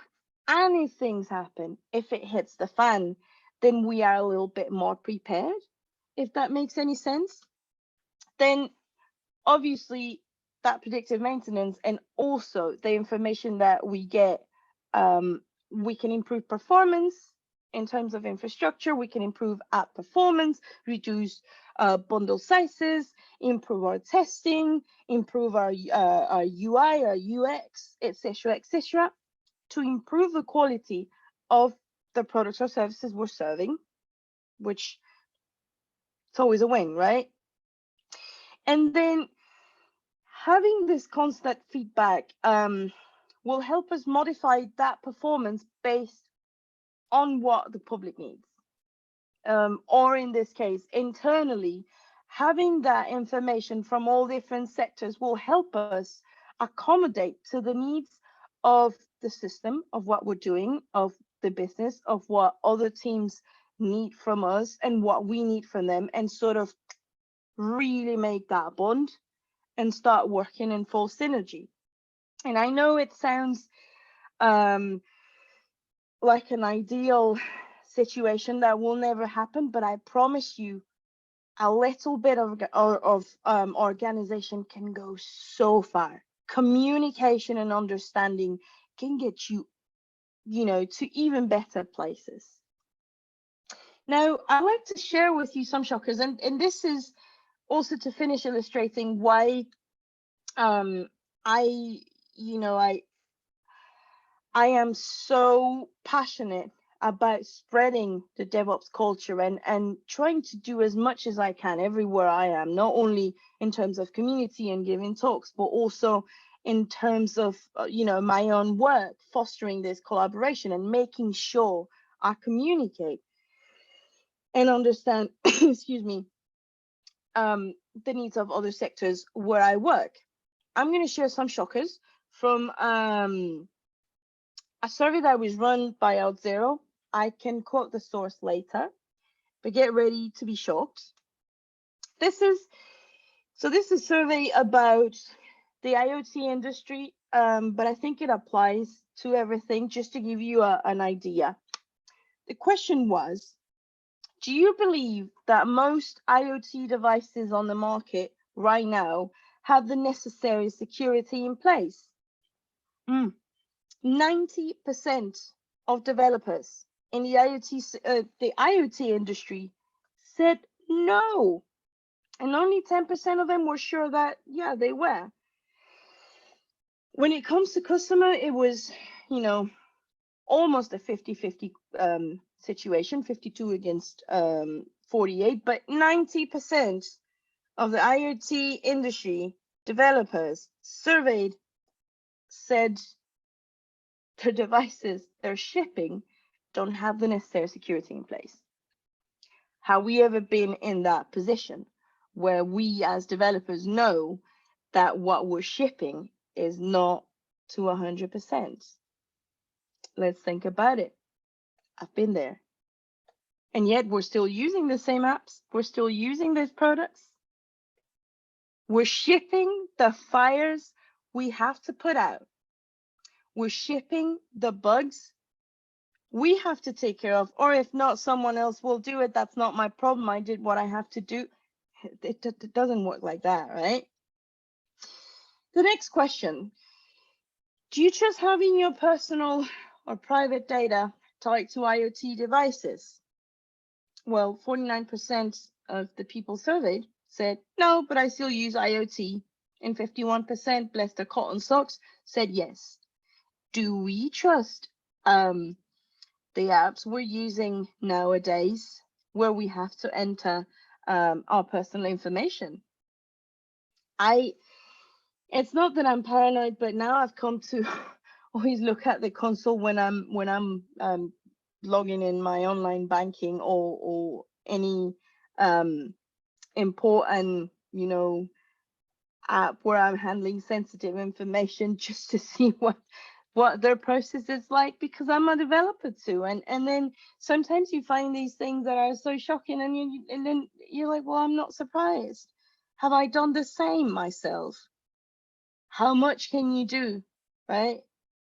If you're under pressure to put products and services out there, if deadlines are unreasonable because there's no real understanding, sometimes from product managers who may not really understand things on the development side, and if they do, maybe they're under pressure from higher spheres that don't understand what the cycle is like, or what the processes involved are, or what the real timelines are, versus the need to put things out there.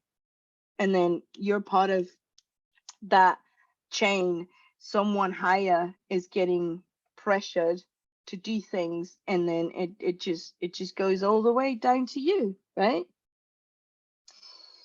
To summarize it, and to not continue horrifying you, 52% of respondents believe that most IoT devices in the market right now do not have the necessary security in place. 49% of them don't trust having their personal or private data tied to IoT devices, but still use them. Please let's not think just of the IoT industry, but this would probably give us a pretty good idea of what's happening in the software development industry as well. I just took this as a reference because the numbers were quite shocking. So yeah, only 18% of people trust having their personal data tied to IoT devices. I'm not surprised. Nearly 35% claim that the breaches of major companies have not had much of an effect on the trust or consumer interest in these brands. Not long ago, Experian had a major security breach. Our credit scores, like our accounts, our social security numbers, and sensitive information.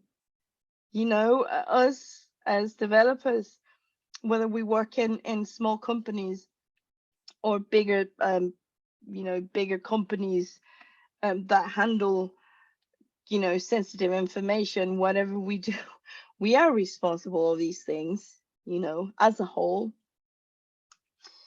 85% of developers surveyed have felt rushed to get an application to market due to demand or pressure in the last 6 months. I think we've all been there. I have been there myself. And well, 90% of developers surveyed do not believe that IoT devices on the market currently have the necessary security in place. We are doing this, people.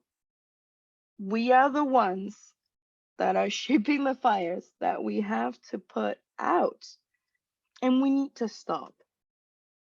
So this pseudo war of developers versus operations, we're satisfying the whims of whom? Again, sadly, the industry fosters a culture of firefighters, rock stars, ninjas, and superheroes. And that has to change. It's time for a change. And you can make that happen. Obviously, I'm not going to tell you to start a revolution at your workplace, because most of the time I have no idea what I'm doing, right? But we can start. Understanding, collaboration, communication are the 3 keywords that can help us improve these processes and eventually think of bigger changes. But it starts with you. Also, like I mentioned before, accountability. That's all we need to start. It's very subtle, very hard, but it can happen. Again, I wanted to remind you that most of the time I have no idea what I'm doing, but the little or much I can contribute with in the community, at my workplace, to foster these positive behaviors, I will always take the chance. And that's how big changes starts, Let's not glorify the burnout culture. Let's think of ourselves as the most valuable people wherever we go. We are the ones making the difference. So we have to keep each other healthy and in check. Another thing, this junior debt for life, that's not true. We're all fellow developers. The years of experience or how long you've been in this business do not determine your capacity and ability to tackle and solve problems. I've been doing this for longer than 20 years officially. And you know what? I learn every day. This is an ongoing process, and instead of gatekeeping others or thinking, someone is superior because of their experience. Of course, experience counts and it's very valuable, but real leaders don't sit at the table to boss around the newcomers. Real leaders are serving the people who are at the table, and it is our responsibility to make sure everyone gets to sit at the same table, because we all have something to bring up. We all have fresh ideas, different perspectives, um, different visions, different ways to achieve results, and they're all valid. If we communicate better, things can improve significantly. This is an ongoing learning process, and I can tell you, after 20 years of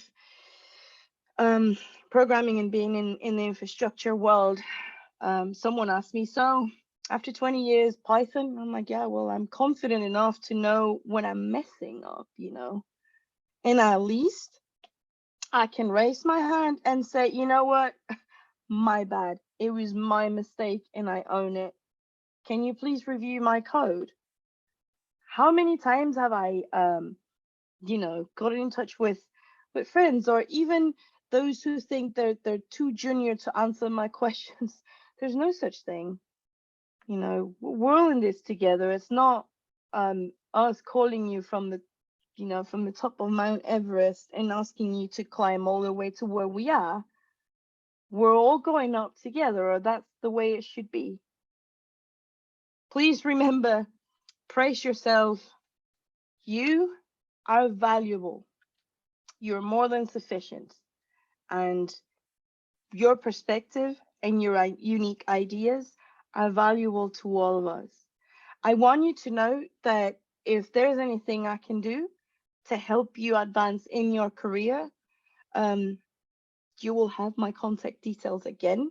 But I want you to know that the same way I'm coming forward and saying, hey, I like to mentor people. This is what I can offer.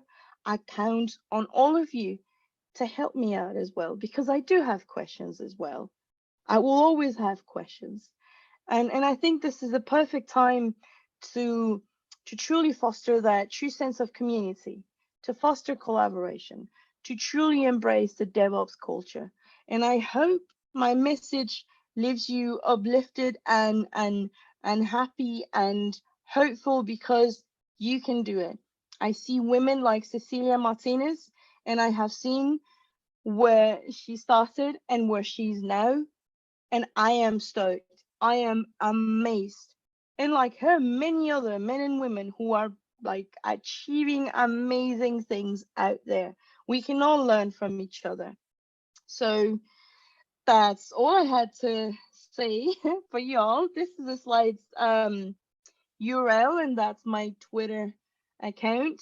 I can't wait to engage in awesome conversations with all of you. Thank you. So if you have any questions, feel free. Wow, wow, wow, wow. I'm literally floating in the room right now. You cannot see it, but I'm levitating. I feel so uplifted. I feel like there was some kind of weight on my shoulder that just magically dropped. You just brought us to a place that we are in this ship together at the end of the day. And we know now that at the bigger level, if we think about what just happened at the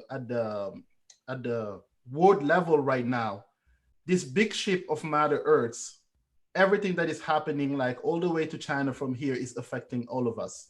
And then, guys, I cannot stress this enough. I almost was to say to Diana, you know, I know that you're recovering. She's recovering from COVID-19, guys. She was hit by it. And then some of her family members. And she still showed up and still delivered like so much like value to us. I would have been so like, ready to say, hey, we can do it another time. Take care of yourself. You are convalescing right now. But she would just tell me, hey, you are stupid. Stay away. I have already like given my commitment. She will not hear it. So that's who Super D is. And that's why we call it Super D, not to refer to her as a rock star or anything like that, because as she said it so well, when you put the expectation that in order to have a good team member, he or she has to be a rock star or whatever else, you as a company are failing the culture. So my question to you, with everything else that people are saying around, is um, this culture of superstars, rock stars, or anything like that, I think it stems from outside to the inside. How do we protect the outside, the inside, not to do that? Because I'm a soccer fan, or like I used to be more a soccer fan. I'm like a more of a basketball fan.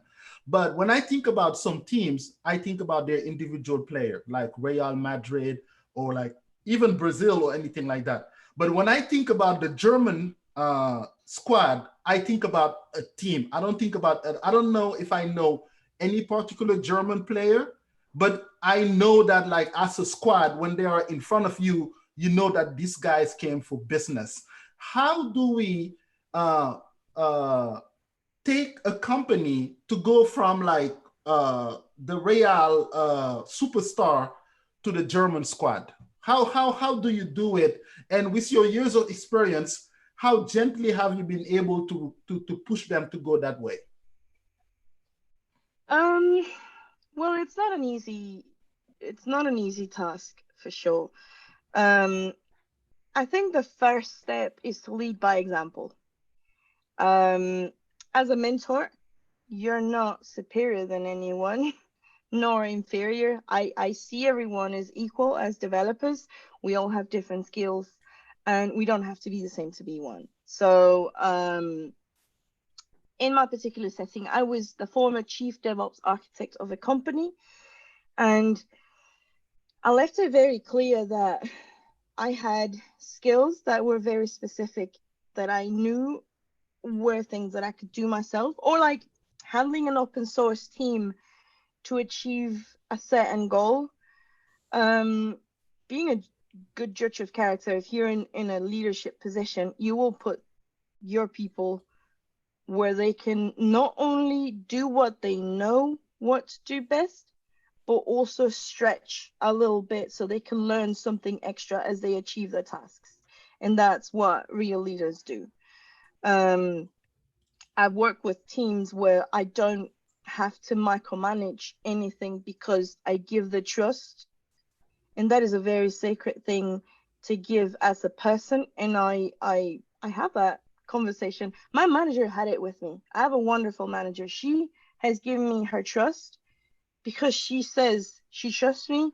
She's always encouraging me to achieve my goals. If I need any help, I know I can talk to her anytime about anything, and we can be completely honest. That is the kind of culture we have to foster. Real leaders are there for their team, and you know, in terms of development, like you mentioned, the German squad, I see that as the goal, to act as a team. We don't have any stars that do everything or carry the weight of the whole team. We have team players that do their best. And if anyone fails, the other ones are there to support them. You know, that's how it should be. Lead by example, I guess, would be the answer. How does like the size of the team becomes like might be either an impediment or like an excuse to foster that DevOps culture? Or do you get to sometimes the risk of developing microcultures, having like small team cultures within like a bigger team? Or would be the goal to have like an underlying culture for the entire company, and it's healthy to have microcultures? What are your takes on that, depending on the size of the teams? Well, see, I started not long ago at Vonage, and I can tell you this has been a dream come true. It's my dream job. We are a fully remote team. Fully remote. There are people in my team that I've never met in person. I met my boss by chance because she was at DevNexus. And that was before I started working, because she's in the UK. There's someone in my team from Israel. It's a culture that leaders set and they lead by example. Our company says people first, and they show it with actions. As a fully distributed team, we have to rely on that trust and on accountability. You know, no one's looking at me, no one's watching. Or if I just to see if I am really working 8 hours a day, you know, they don't know. They trust that I'm doing what I have to do, and we set goals, and whatever way I choose to achieve them, it's up to me. But the most important is that, one, I feel comfortable, two, that I do achieve what I have to achieve, and three, if I need resources or help, that I communicate properly. I don't think it's an easy thing to establish, but it is something that leadership has to take action on. I don't know, like it with Vonage, we're I don't know, just Vonage acquire Nexmo, which is the communication APIs. That's where I work at. They acquired OpenTalk, which is now the Vonage Video API, and those were completely different teams. And imagine integrating teams that are everywhere in the world, and we somehow work. You know, we are achieving a lot, and the team is growing, and it's because we truly embrace the values. You know, people first, accountability, and transparency. So the leadership has done a lot, and they transmit that to new hires. It is crucial in the onboarding process to fully transmit those values to the people who join, and to make sure that things are carried out that way, you know. So it's a big take on leadership, I would say. Sorry, I'm extending myself because you're asking me about things I like to talk about. No, never extending yourself. So I'll leave the mic open for the audience here on Zoom. If you have any questions on YouTube, please type it in the comments. So guys, you have Super D, so you know, go for it. Ask her the questions. She might not know everything, but she'll give you an answer. I have a question. So you said, so you have some experience in your belt. You have a very, it sounds like, I like that you advocate for yourself and for other people in the development space, but in that it's okay to demand a good culture from companies, and it's okay to demand that as an employee. And so was that something that you always kind of had confidence in, or did you have to develop that over time? And how did you kind of manage if you had reservations about bringing things up or about addressing culture at companies, like when you started? Well, that's a really good question. I've had my fair share of horror stories and not so positive things that happen. I remember, you know, numerous times where I was demeaned, you know, for being a woman. I'm like, well, what am I doing here? You know, if it doesn't adjust to my personal principles, and this is a tough call, because then you think, well, it's necessity versus what I stand for, but I can't go broke. And I assure you, there is a place for you out there. There is a place that aligns with your principles and with what you're looking for. And sometimes, yeah, we do have to bring the bacon back home, but if it doesn't fit your needs, and if you don't see growth, that's not a place for you to be in, and that's a tough call. But sometimes you just have to take the risk, you know. I had a job where I was giving a presentation on certain changes that had to be adopted, and someone interrupted me. A man interrupted me and said, well, it's not like you're like a renowned worldwide expert. And for a minute that hit me, and I'm like, oh no, wait a second, wait, I am. And it wasn't in a cocky way, you know, because I wasn't really boasting about something. But then I thought, well, I have all these badges and all these certifications, and I'm not giving myself the right place to say, I humbly, you know, speak to improve or to bring up changes, and you can discuss them and you can be against, but I have worked hard to get to this point, and all this knowledge should be recognized. Mm-hmm. And I ended up saying something that sounded really cocky in the end. I know it was a bit spiteful, but I said, well, I don't think Google or Microsoft would put their names next to mine just because I have a nice smile. I've worked hard for this. So you have to give yourself your value, and stay away from anything that go against your principles. Any environment that won't move towards positive changes.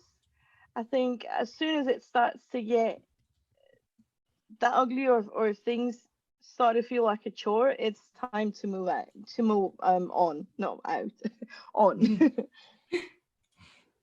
Yeah, I think he deserved it. He should have just done like his homework before saying something. And that's even if that's not, I think that's a rude attitude. And I'm just surprised that if those kind of encounter happen in a company, are you more disappointed in the person who is conducting that type of behavior, or the company that doesn't step in and say, hey, this is not like appropriate, this is not something that we should be encouraging? Which part is more disappointed, like disappointing, the individual behavior, or like the company maybe failing to recognize that there's a problem right here? Well, I think it's both. If you report it and if you go through regular channels and nothing happens, then if it's not a fit.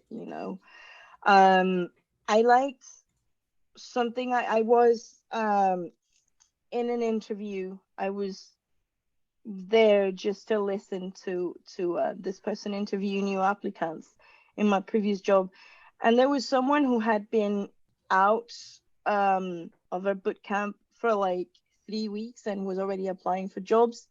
And I like what she said when she was interviewed. She was asked, well, why should I hire you over someone who has, I don't know, a year of experience?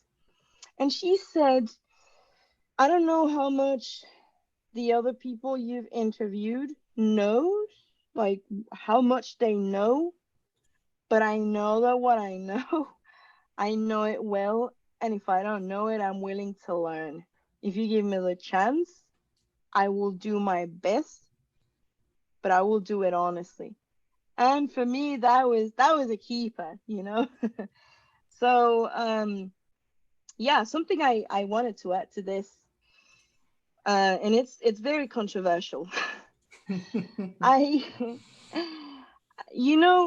sometimes people get kind of cocky about being well known out there, especially in the public speaking circuit.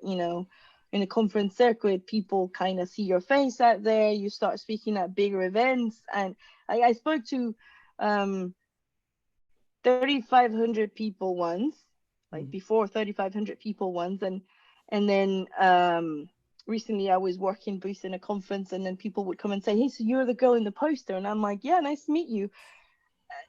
That sometimes some people think it gives them entitlement and some false sense of stardom because they have a certain amount of Twitter followers. To me, that's like monopoly money. I don't really care if I have 100, 5,000, 50,000, or 100,000 followers.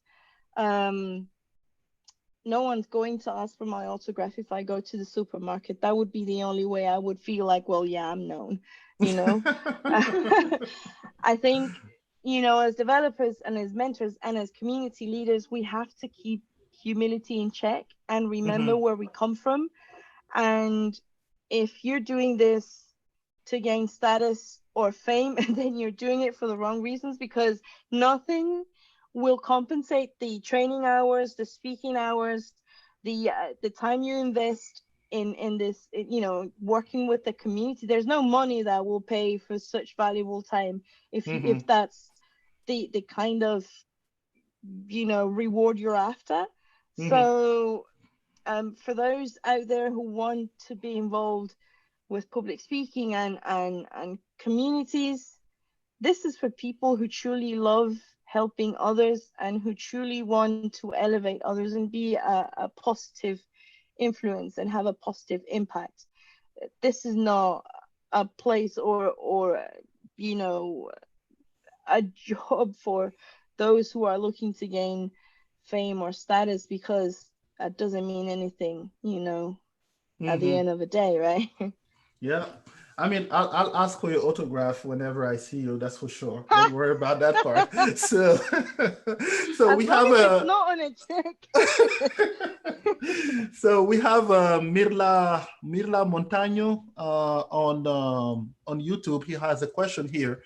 What could be the starter pack for a DevOps? I've been curious about entering that area, but I'm not sure where to start. And what kind of jobs can I take as a DevOps newbie? Nice. Hola, Mirla. Well, so I would say a DevOps starter pack. Um, you have to know a programming language. I like Python. I'd like to suggest Python because it's used for many things, not only for like programming, but also for scripting. A good knowledge of Bash, and then if you can code, the rest is learning tooling, and the tools we use for, say, automation are based, you know, on programming principles. For example, Terraform uses it's basically YAMLs describing infrastructure.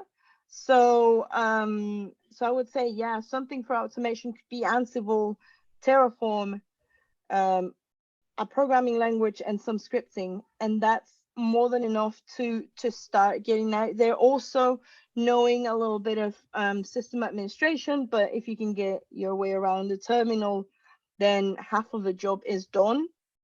I would say, what kind of job can you get? DevOps engineer, system administrator. If you're into databases, then you can be a DBA, a database administrator.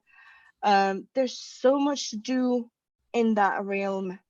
There is so much work and it's so exciting. Networking, for example, to get your CompTIA certification is not as difficult as it used to be 20 years ago.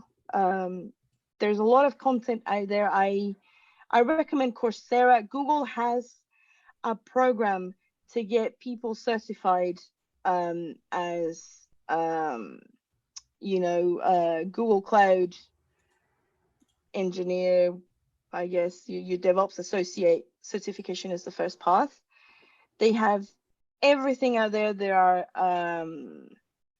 the study jams, the cloud study jams. Knowledge is out there everywhere. I'm about to put out a website with those resources for those who want to start with DevOps. It's devopsyall.dev. It will be coming out in the next 2 weeks. So it will include a glossary of terms on it, you know, about all things DevOps and site reliability engineering. Some Bash resources, some Python resources, some automation, and then just ideas on what can you do. There's really no official DevOps bootcamp, and I hope that happens sometime soon, because that would be amazing. I think I'm on mute. So any other questions for Diana? And then we have a rapid fire question answer that we have for her to close out. But I want to give the community the chance of having one more question. I don't want to exhaust her too much. She's recovering. Be gentle with her. So any other question for Diana before we do like the rapid and I will have like Cecelia join on that one because we did not get to do it. Any other questions for Diana real quick, guys, girls? And then in the meantime too, like Bintu Diallo was having a nice comment about Cecelia, saying that it was very nice to see like a woman confident in coding and representing them like that way. I did not want that to be lost in the cracks. So any questions? If you ever want to fight imposter syndrome, speaking at one of these events actually this has been very, very encouraging. So thank you, everyone. Exactly. Oh, So, yeah. I've had imposter syndrome as well. You know, we're not exempt. everybody. Yeah. I think, Also, if Diana wants to start a DevOps boot camp, I will sign up. Because, yes, definitely. I will be the first to sign up too in there. And Yvonne is out of the car and safe. Thank you, Yvonne. Don't scare me like that, girl. Don't do that. I know the world needs Yvonne. We need you, Yvonne. So yeah. Well, So We've been having talk for a while. I just forgot that you told me to let you know. I've just been like listen to Diana talk. So yeah, that's very good. So we're gonna get to Yvonne in just a quick minute. She's gonna give us all the insight. You know, guys, you should feel privileged. We have like NG Comp speaker who's gonna come and give us like, and then she rocked it. I mean, like her presentation game. What I want to ask from Diana, beside like the DevOps bootcamp, is a slides bootcamp, like how to present a subject, and then those slide was off the hook, and then Yvonne killed it. And I have a comment about that in just a minute because this girl worked so hard. The one thing that like you guys don't see for the last 6 months, I can say she worked so hard on those stuff, but I will talk about that in a second. So real quick, and this is an exercise that has been proposed by Ibrahim Assis, you know, my brother in trouble, like making. He has 500 ideas, and I'm lucky to have him like as a partner in this, same as Cherno Chan, Cosinus, Tonak Sam. And then I'm gonna ask to my two speakers. This is just a rapid fire question answering, and then we're gonna pick a winner at the end. So between Cecelia and Diana, so when you're doing Git, are you doing it from the command line or from a GUI? Command line. command line. Ooh, okay. Coffee or tea? Coffee. Dark editor or light one? Dark. Okay. Desktop or laptop? Laptop. Okay. Mouse or trackpad? Mouse. Standing or sitting? Sitting. Yes. We're the same person. Okay. We're not done yet. Favorite text editor? VS Code. Oh my God. Okay. Tabs or spaces? Tabs. Yeah, I guess so. I just use Prettier. And Rapid fire. Tabs or spaces? Tabs. Okay. Vim or Emacs? Vim. Neither. Okay, there you go. And then finally, test or no test? Test. Oh. Test all the things. Okay. Come on now. I'm at Cyprus. I can't say no test. Yeah, I was like, if Cecelia says no test, I am done. I'm just gonna walk away and I'm done. we both said it without flinching, you know. Yeah. No blinks in there. I cannot pick a winner. I was never gonna pick any winner for that. So I picked Cecelia, definitely. And she picks you, so everybody's a winner. Yeah, that's I have to say, testing is a great fighter against imposter syndrome too. If you see all those tests passed, you're like, all right, I did it. It feels good. It keeps us honest. It's a implicit documentation for your code. It helps the newcomer. You know, there's so many benefits. I think we have one of your co-workers, Gleb. Yes, Gleb. Yeah, Gleb is amazing. Oh, he's gonna join us soon and tell us about all the values behind testing. Because I think like as developers, we have that fear about it. So thank you so much, girls. I mean, air hug to all of you. You know how much you mean to me. I mean, we had a very special time at NG like Alt. And I'm glad that we can do this, and hopefully we can do this like live together at some point near in the future. Diana, I have only one thing to tell you. You don't have the right to be sick. Get better. All right. Get Thank back. you. I will get better. Thank you, Adi. All Adi, right. Mhm. Adi stayed through my talk at NGO, and I was so concerned that it was such a boring subject and how to make it interesting. And the fact that he didn't fall asleep actually made me feel better about myself. Thank you I'm so much. Hey, you're welcome. You're welcome. So, just before we go to Yvonne, we have a big announcement. We're going to start the coding challenges at Coders Craft. So, the coding challenges, this is great timing because our people at the Plural site have just like released a free April months. So, basically, for the whole month of April, you can pick any subject that you want in there and watch it and then learn for free. No credit card required, anything like that. So that's what Pluralsight is giving to the community. Now, Coders Craft is going to put the cherry on the cake. At the end of that month, we're going to have a code challenge. So you have to go pick any of those subjects. It can be something you've never done before, or it can be something that you're good at, but you get better at it, or it can be something that, you like Cecilia was saying, you have a program like in Python, but you wanted to try React. So you go over and you do that. So those are the three cases. They are open to junior developer. They are open to senior developer. Of course, the way that we're going to judge and rate the type of delivery is not going to be the same. But if I can share my screen real quick, I'll give you an example of what we're looking for. So of course, once again, uh, my my how you call it multitasking in a live thing is not that great yet, but it's gonna come. Don't worry about it. We'll just get better. I Sweet. don't need to be a rock star. I don't need to be a ninja. I just need to be a what? Just good at it. That's all I need to do. So let's go to screen number 2, which I'm gonna share. And real quick, Super D Dev, look at this freaking site. Oh, come on, man. Diana, this is crazy. So that's Diana's website. And that's like a very nice way to deal with diabetes here. If you haven't seen it yet, okay. So, so what we're gonna do, go to the Pluralsight website, and there's the free April. Sign up and pick something. But this is what we're looking for. And let me put that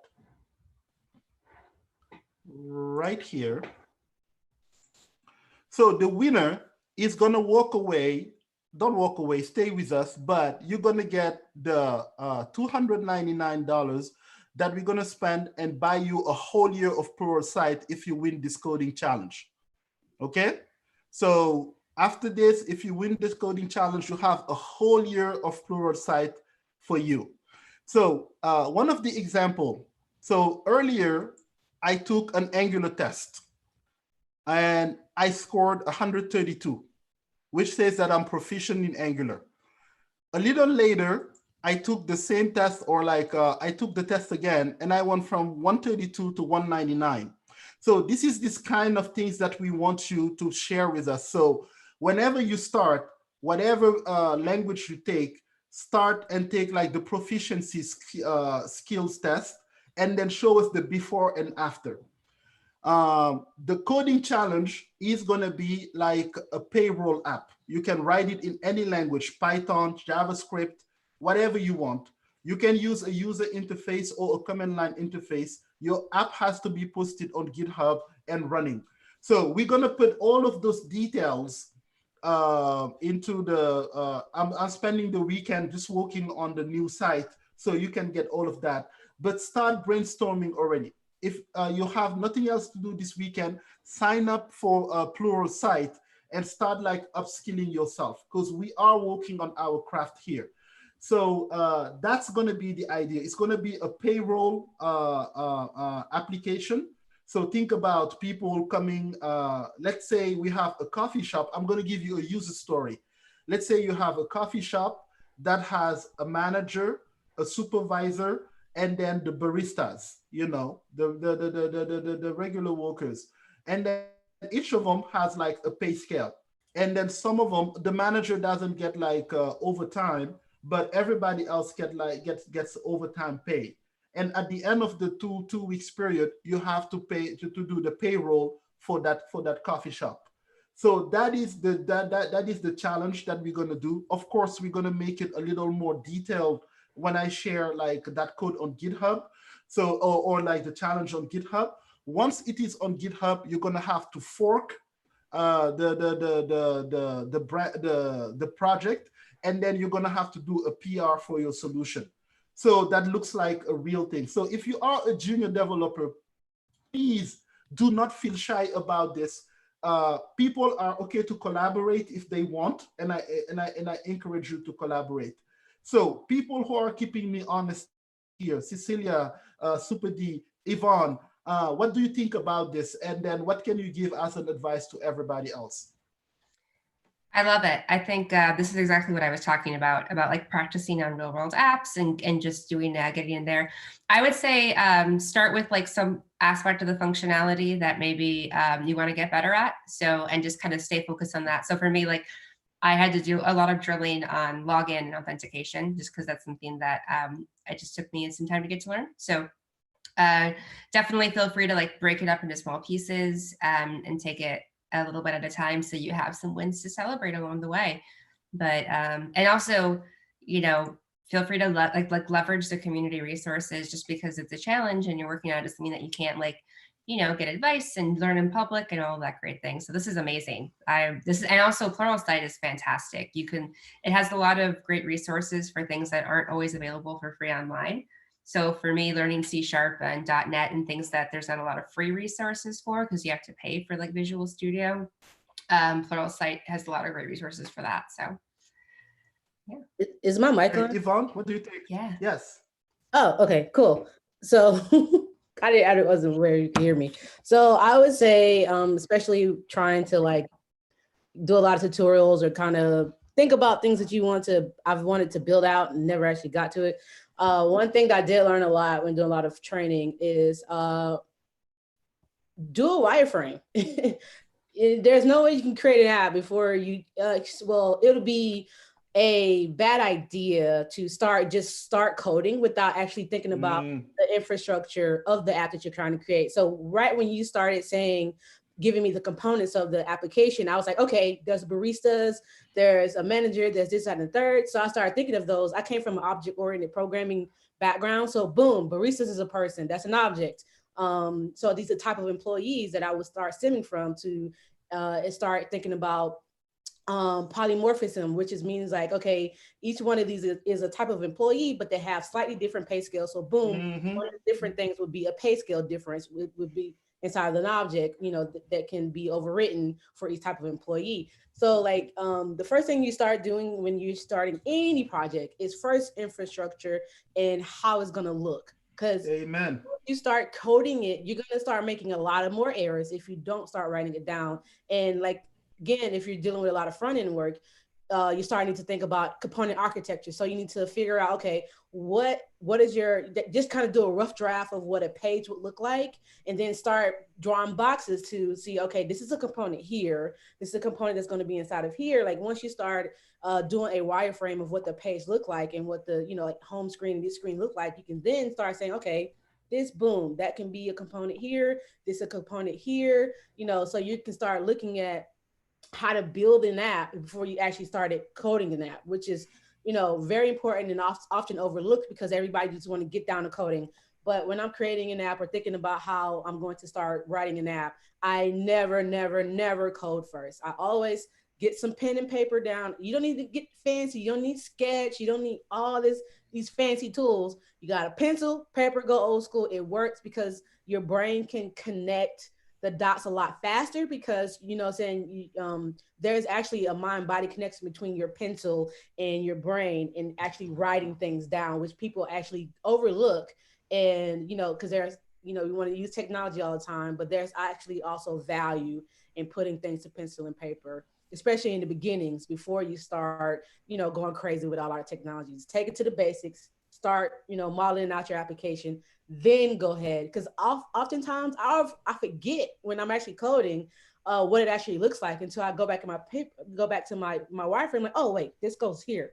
So it has to be correct. So it always can give you also a visual aid of actually what you were trying to do in your concept. So it has multiple purposes to, when starting to do a wireframes before you're doing an application than what you would perceive if you haven't done so. So that would be my first tidbit. Yeah, Right? I mean, wow. I think like I have to take notes myself and I start like going that way.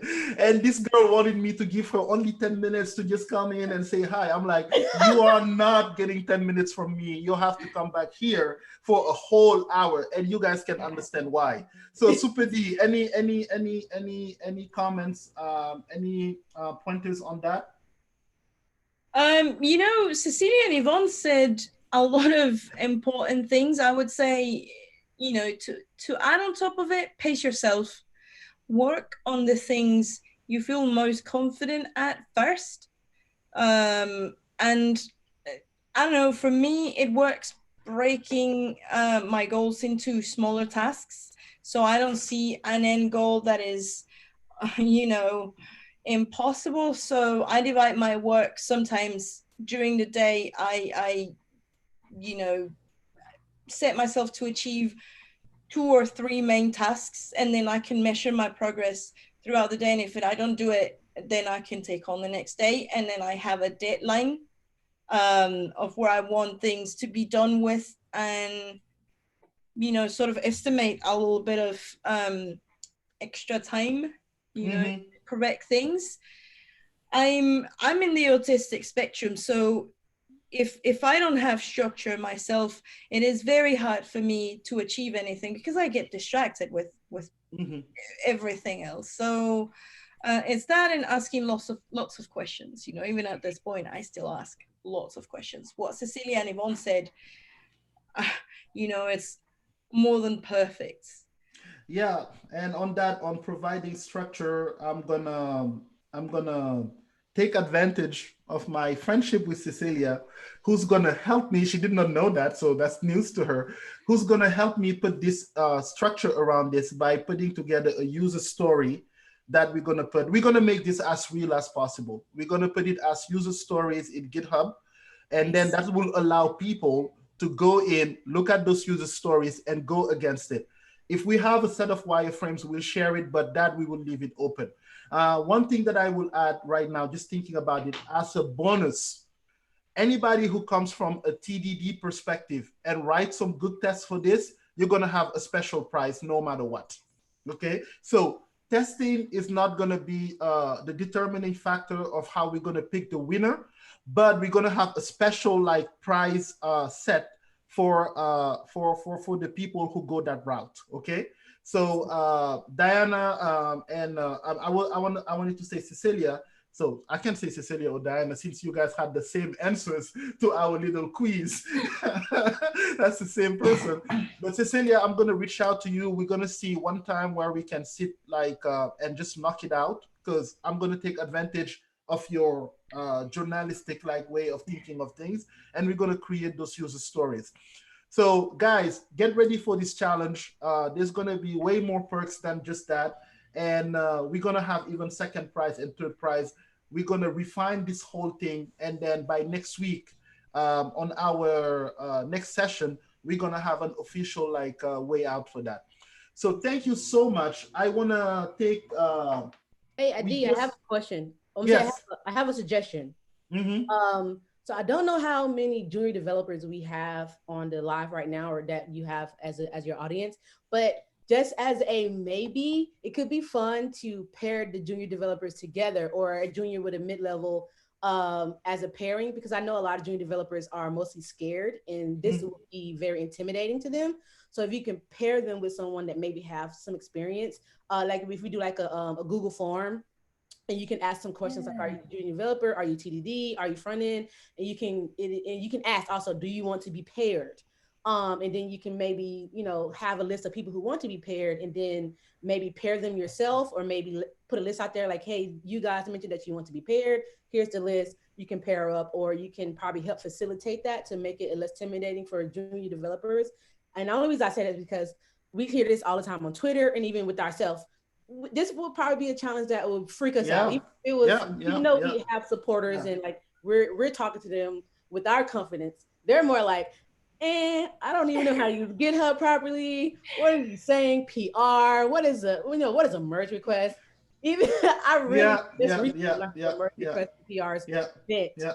So it may Yeah, be actually one thing teams too. will be very good if you do that. I'm scared. I'm shit scared myself, and I'm gonna pair with like Ibrahima because I know that he's gonna do like nice wireframes and everything nice for me. So start like picking start doing that. Start like already collaborating and trying to do that. We're gonna make it more official, just like Yvonne just said.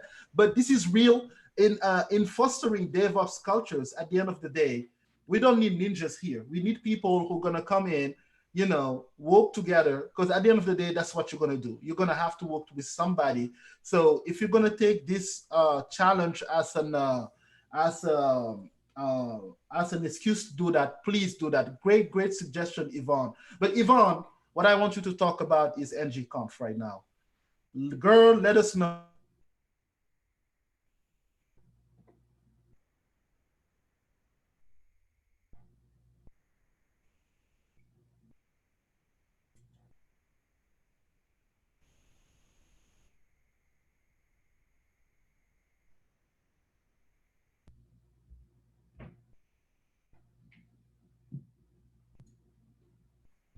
Adia, I think you froze. I don't know if you can hear us. You know, Oh, I think it happened. One time I had the same thing happen to me in the middle of a meetup. I froze like that, and it was that my computer decided to shut down. So we're Oh, going to rescue Addy. yeah. We're yeah. gonna be, Okay. yeah. I'm gonna rescue him and be like, Dab, tag Oh me in, my God. tag me in, Diana. You're the host now. All right. I You're in did charge. you died. Yvonne, so do you have anything you wanna talk about or announce? Yeah, actually I do. So my health thing, I talked to Adi earlier about just kind of tagging in since it's the last today was the last day of NGConf, which is it's usually in Utah, but this year because of the coronavirus and because of everything that's happening with quarantines and isolations and stay at home and stay safe, they decided to do NGConf virtually, which was amazing because they didn't want to just like not have anything. They also didn't want to leave the community hanging, especially after the hiccup that they already just had in the beginning of the year that caused a whole scene. But what they wanted to do was try to make it so that you would still feel the experience of NGConf even though you're at your house. So one of the cool things I like that NGConf did was they had quizzes in between the talks. They also did a Q&A that was around 30 minutes for each. So they did it in blocks of three. So three speakers would speak and then they would have a Q&A, which was open to everyone, which I feel like in conferences, even the big ones where you're in person, that should still happen. The reason why is because it actually inspired more collaboration. There's a lot of questions and chats going on that people were having, even during the talks that gave a lot of knowledge, like doing the talk itself, even, what the speaker was doing, you also got more resources in the chat by other people who had different knowledge than what you did, which created in its own more collaboration. And they also did a behind the scenes look on what was going on during the live broadcast, which to me was amazing because they had a lot of green screen things going on. They had all this techie stuff that I'm like, even as a developer myself and a techie myself, I'm like, that's way more tech than I'm even used to seeing. But they gave you that behind the scenes look, and it made you feel like you were actually still at NGConf, even though you were still at your house. You still felt very, very, very involved with the whole conference experience, the virtual conference experience itself. And speaking on it from a speaker's point of view, they did a really lot to make sure that our part in it went as smoothly as it possibly could. They stayed, the communication, a lot of communication was very open. We used a Slack channel for the speakers to make sure that there was collaboration and that, all the information was getting out at the same time. There was also, for me anyway, there was like 10 different Zoom and like Meetup, Google Hangouts things going on where we would join this one and then hop off that one and go into this one. So it was a lot they tried to do to make sure that our part was going smoothly, but we was trying to use the technology that we had. And I feel like they utilized that very well.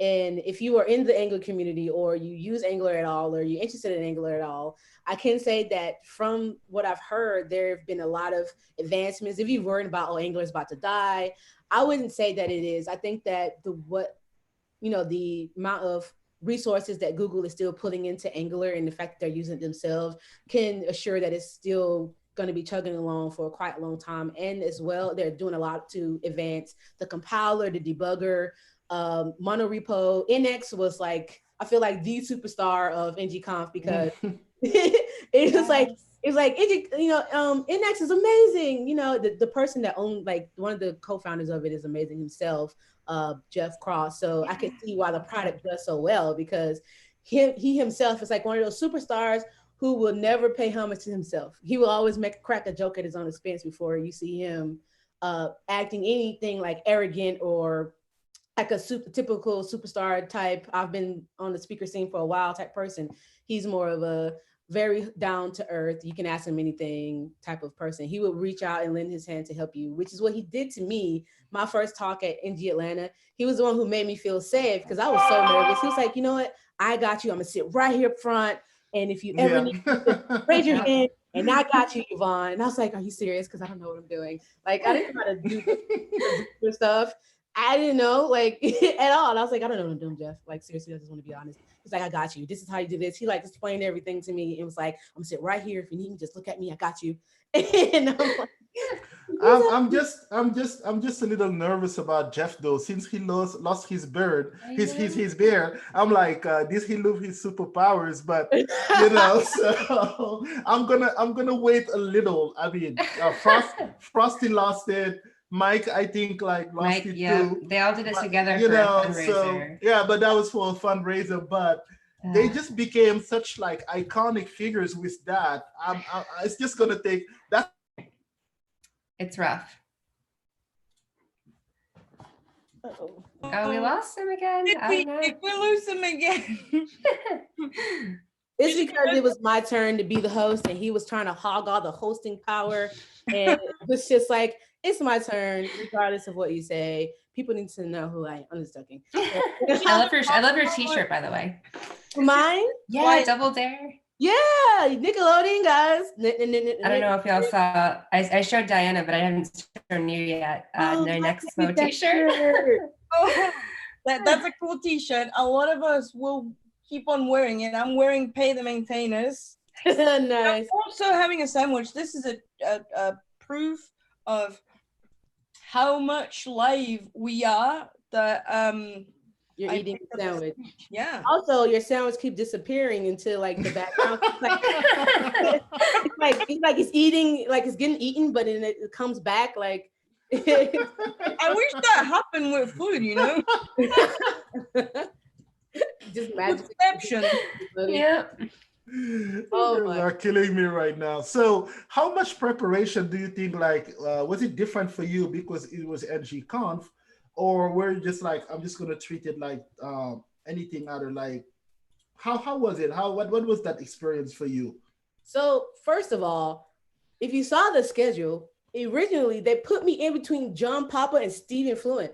I was like, are you serious right now? You have to put me right after like a big hitter, and then right before another one. It's like I was sandwiched in between these. Like for me, I would say, even though we not to use that word, iconic. And when I say iconic, I mean iconic as in like when I went to conferences and I saw how John Papa presented, I was like, if I ever wanted to present in my first presentation, I was like, well, I want to be like John Papa as far as how I present. I want the crowd to be entertained. I want them to learn something. I want to be fully engaged the whole time. So it's like, you're putting me in between these two people and you want me to like do a 5-minute talk and just like, what do you expect from me? So it's like, all right, I have to step up my game. So like part of it was, okay, I can't be the bore in between, right? Even though it's 5 minutes, I can't just be that person.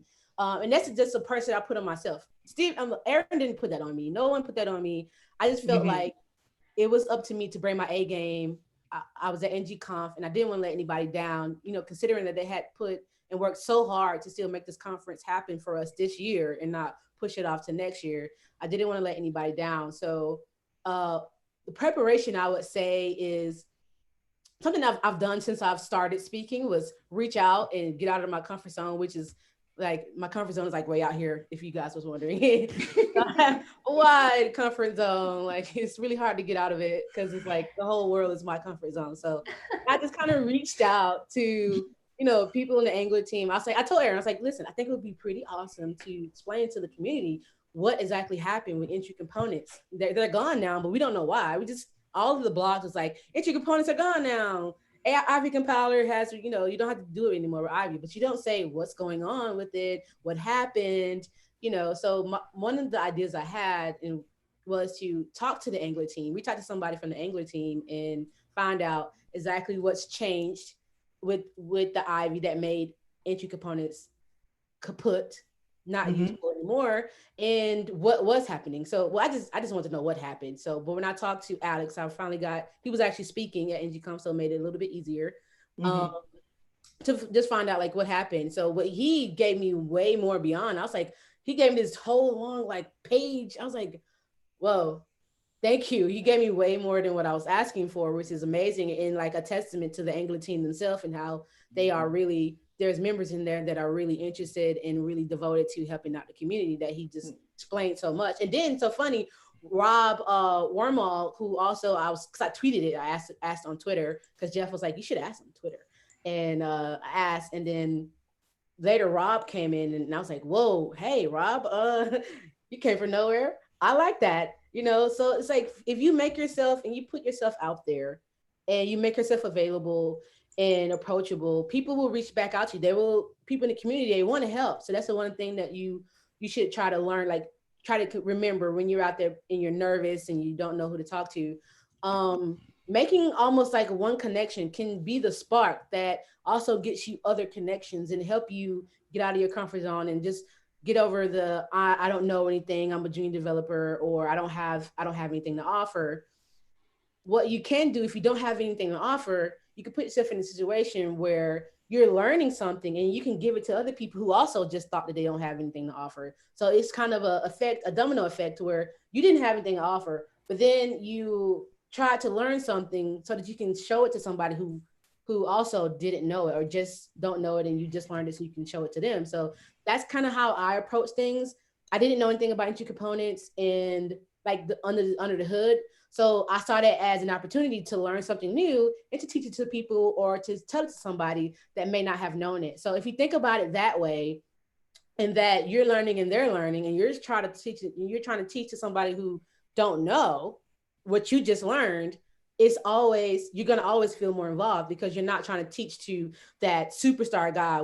Your audience is someone who don't know more than you, who know less than you. So do it that way. And you never feel like, you're the underdog because you just learned something that someone that don't know. You're just trying to find out who that person is. And you just broadcast it out there to the world. Yeah, so true. So we have so much more to cover. Do you know why? You understand now why I could not take you for 10 minutes or 15 minutes.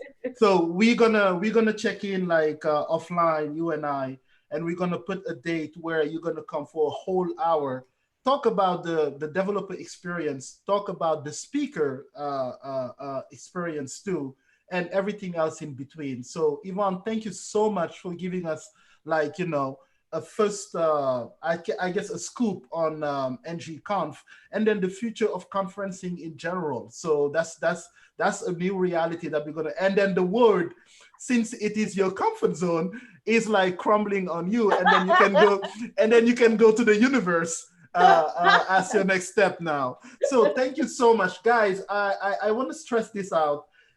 This is an international meetup. We have people joining us from Senegal, which is like 4 hours ahead of us. So it's very late for them, but they gracefully are like always joining us on Fridays. On Saturdays. Salut, ami.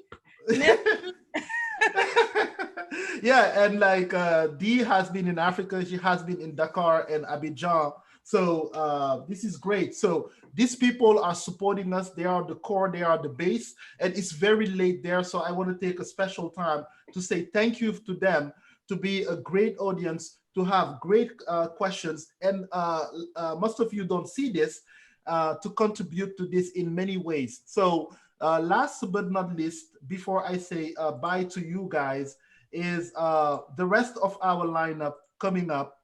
If you can see my screen, can you guys still hear me and see my screen? Yep. Okay. So today we started very super hot summer in April with Cecelia and Diana. Next week on the 11th, we have Honore and Hassan Mustafa that I talked about.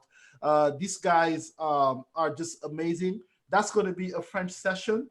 One of the things that we're going to do, we're going to start segmenting, like who do we send the email?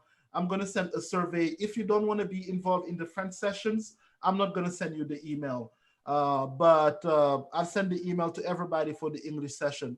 But next week we have a French session with Honore, Python book author, who's going to talk about symphony and other stuff. Hassan Mustafa is going to talk about Golang. On the 17th we have Aaron Frost and Mike Hartington just confirmed that he's going to be a part of that on the 17th. So that's gonna be crazy.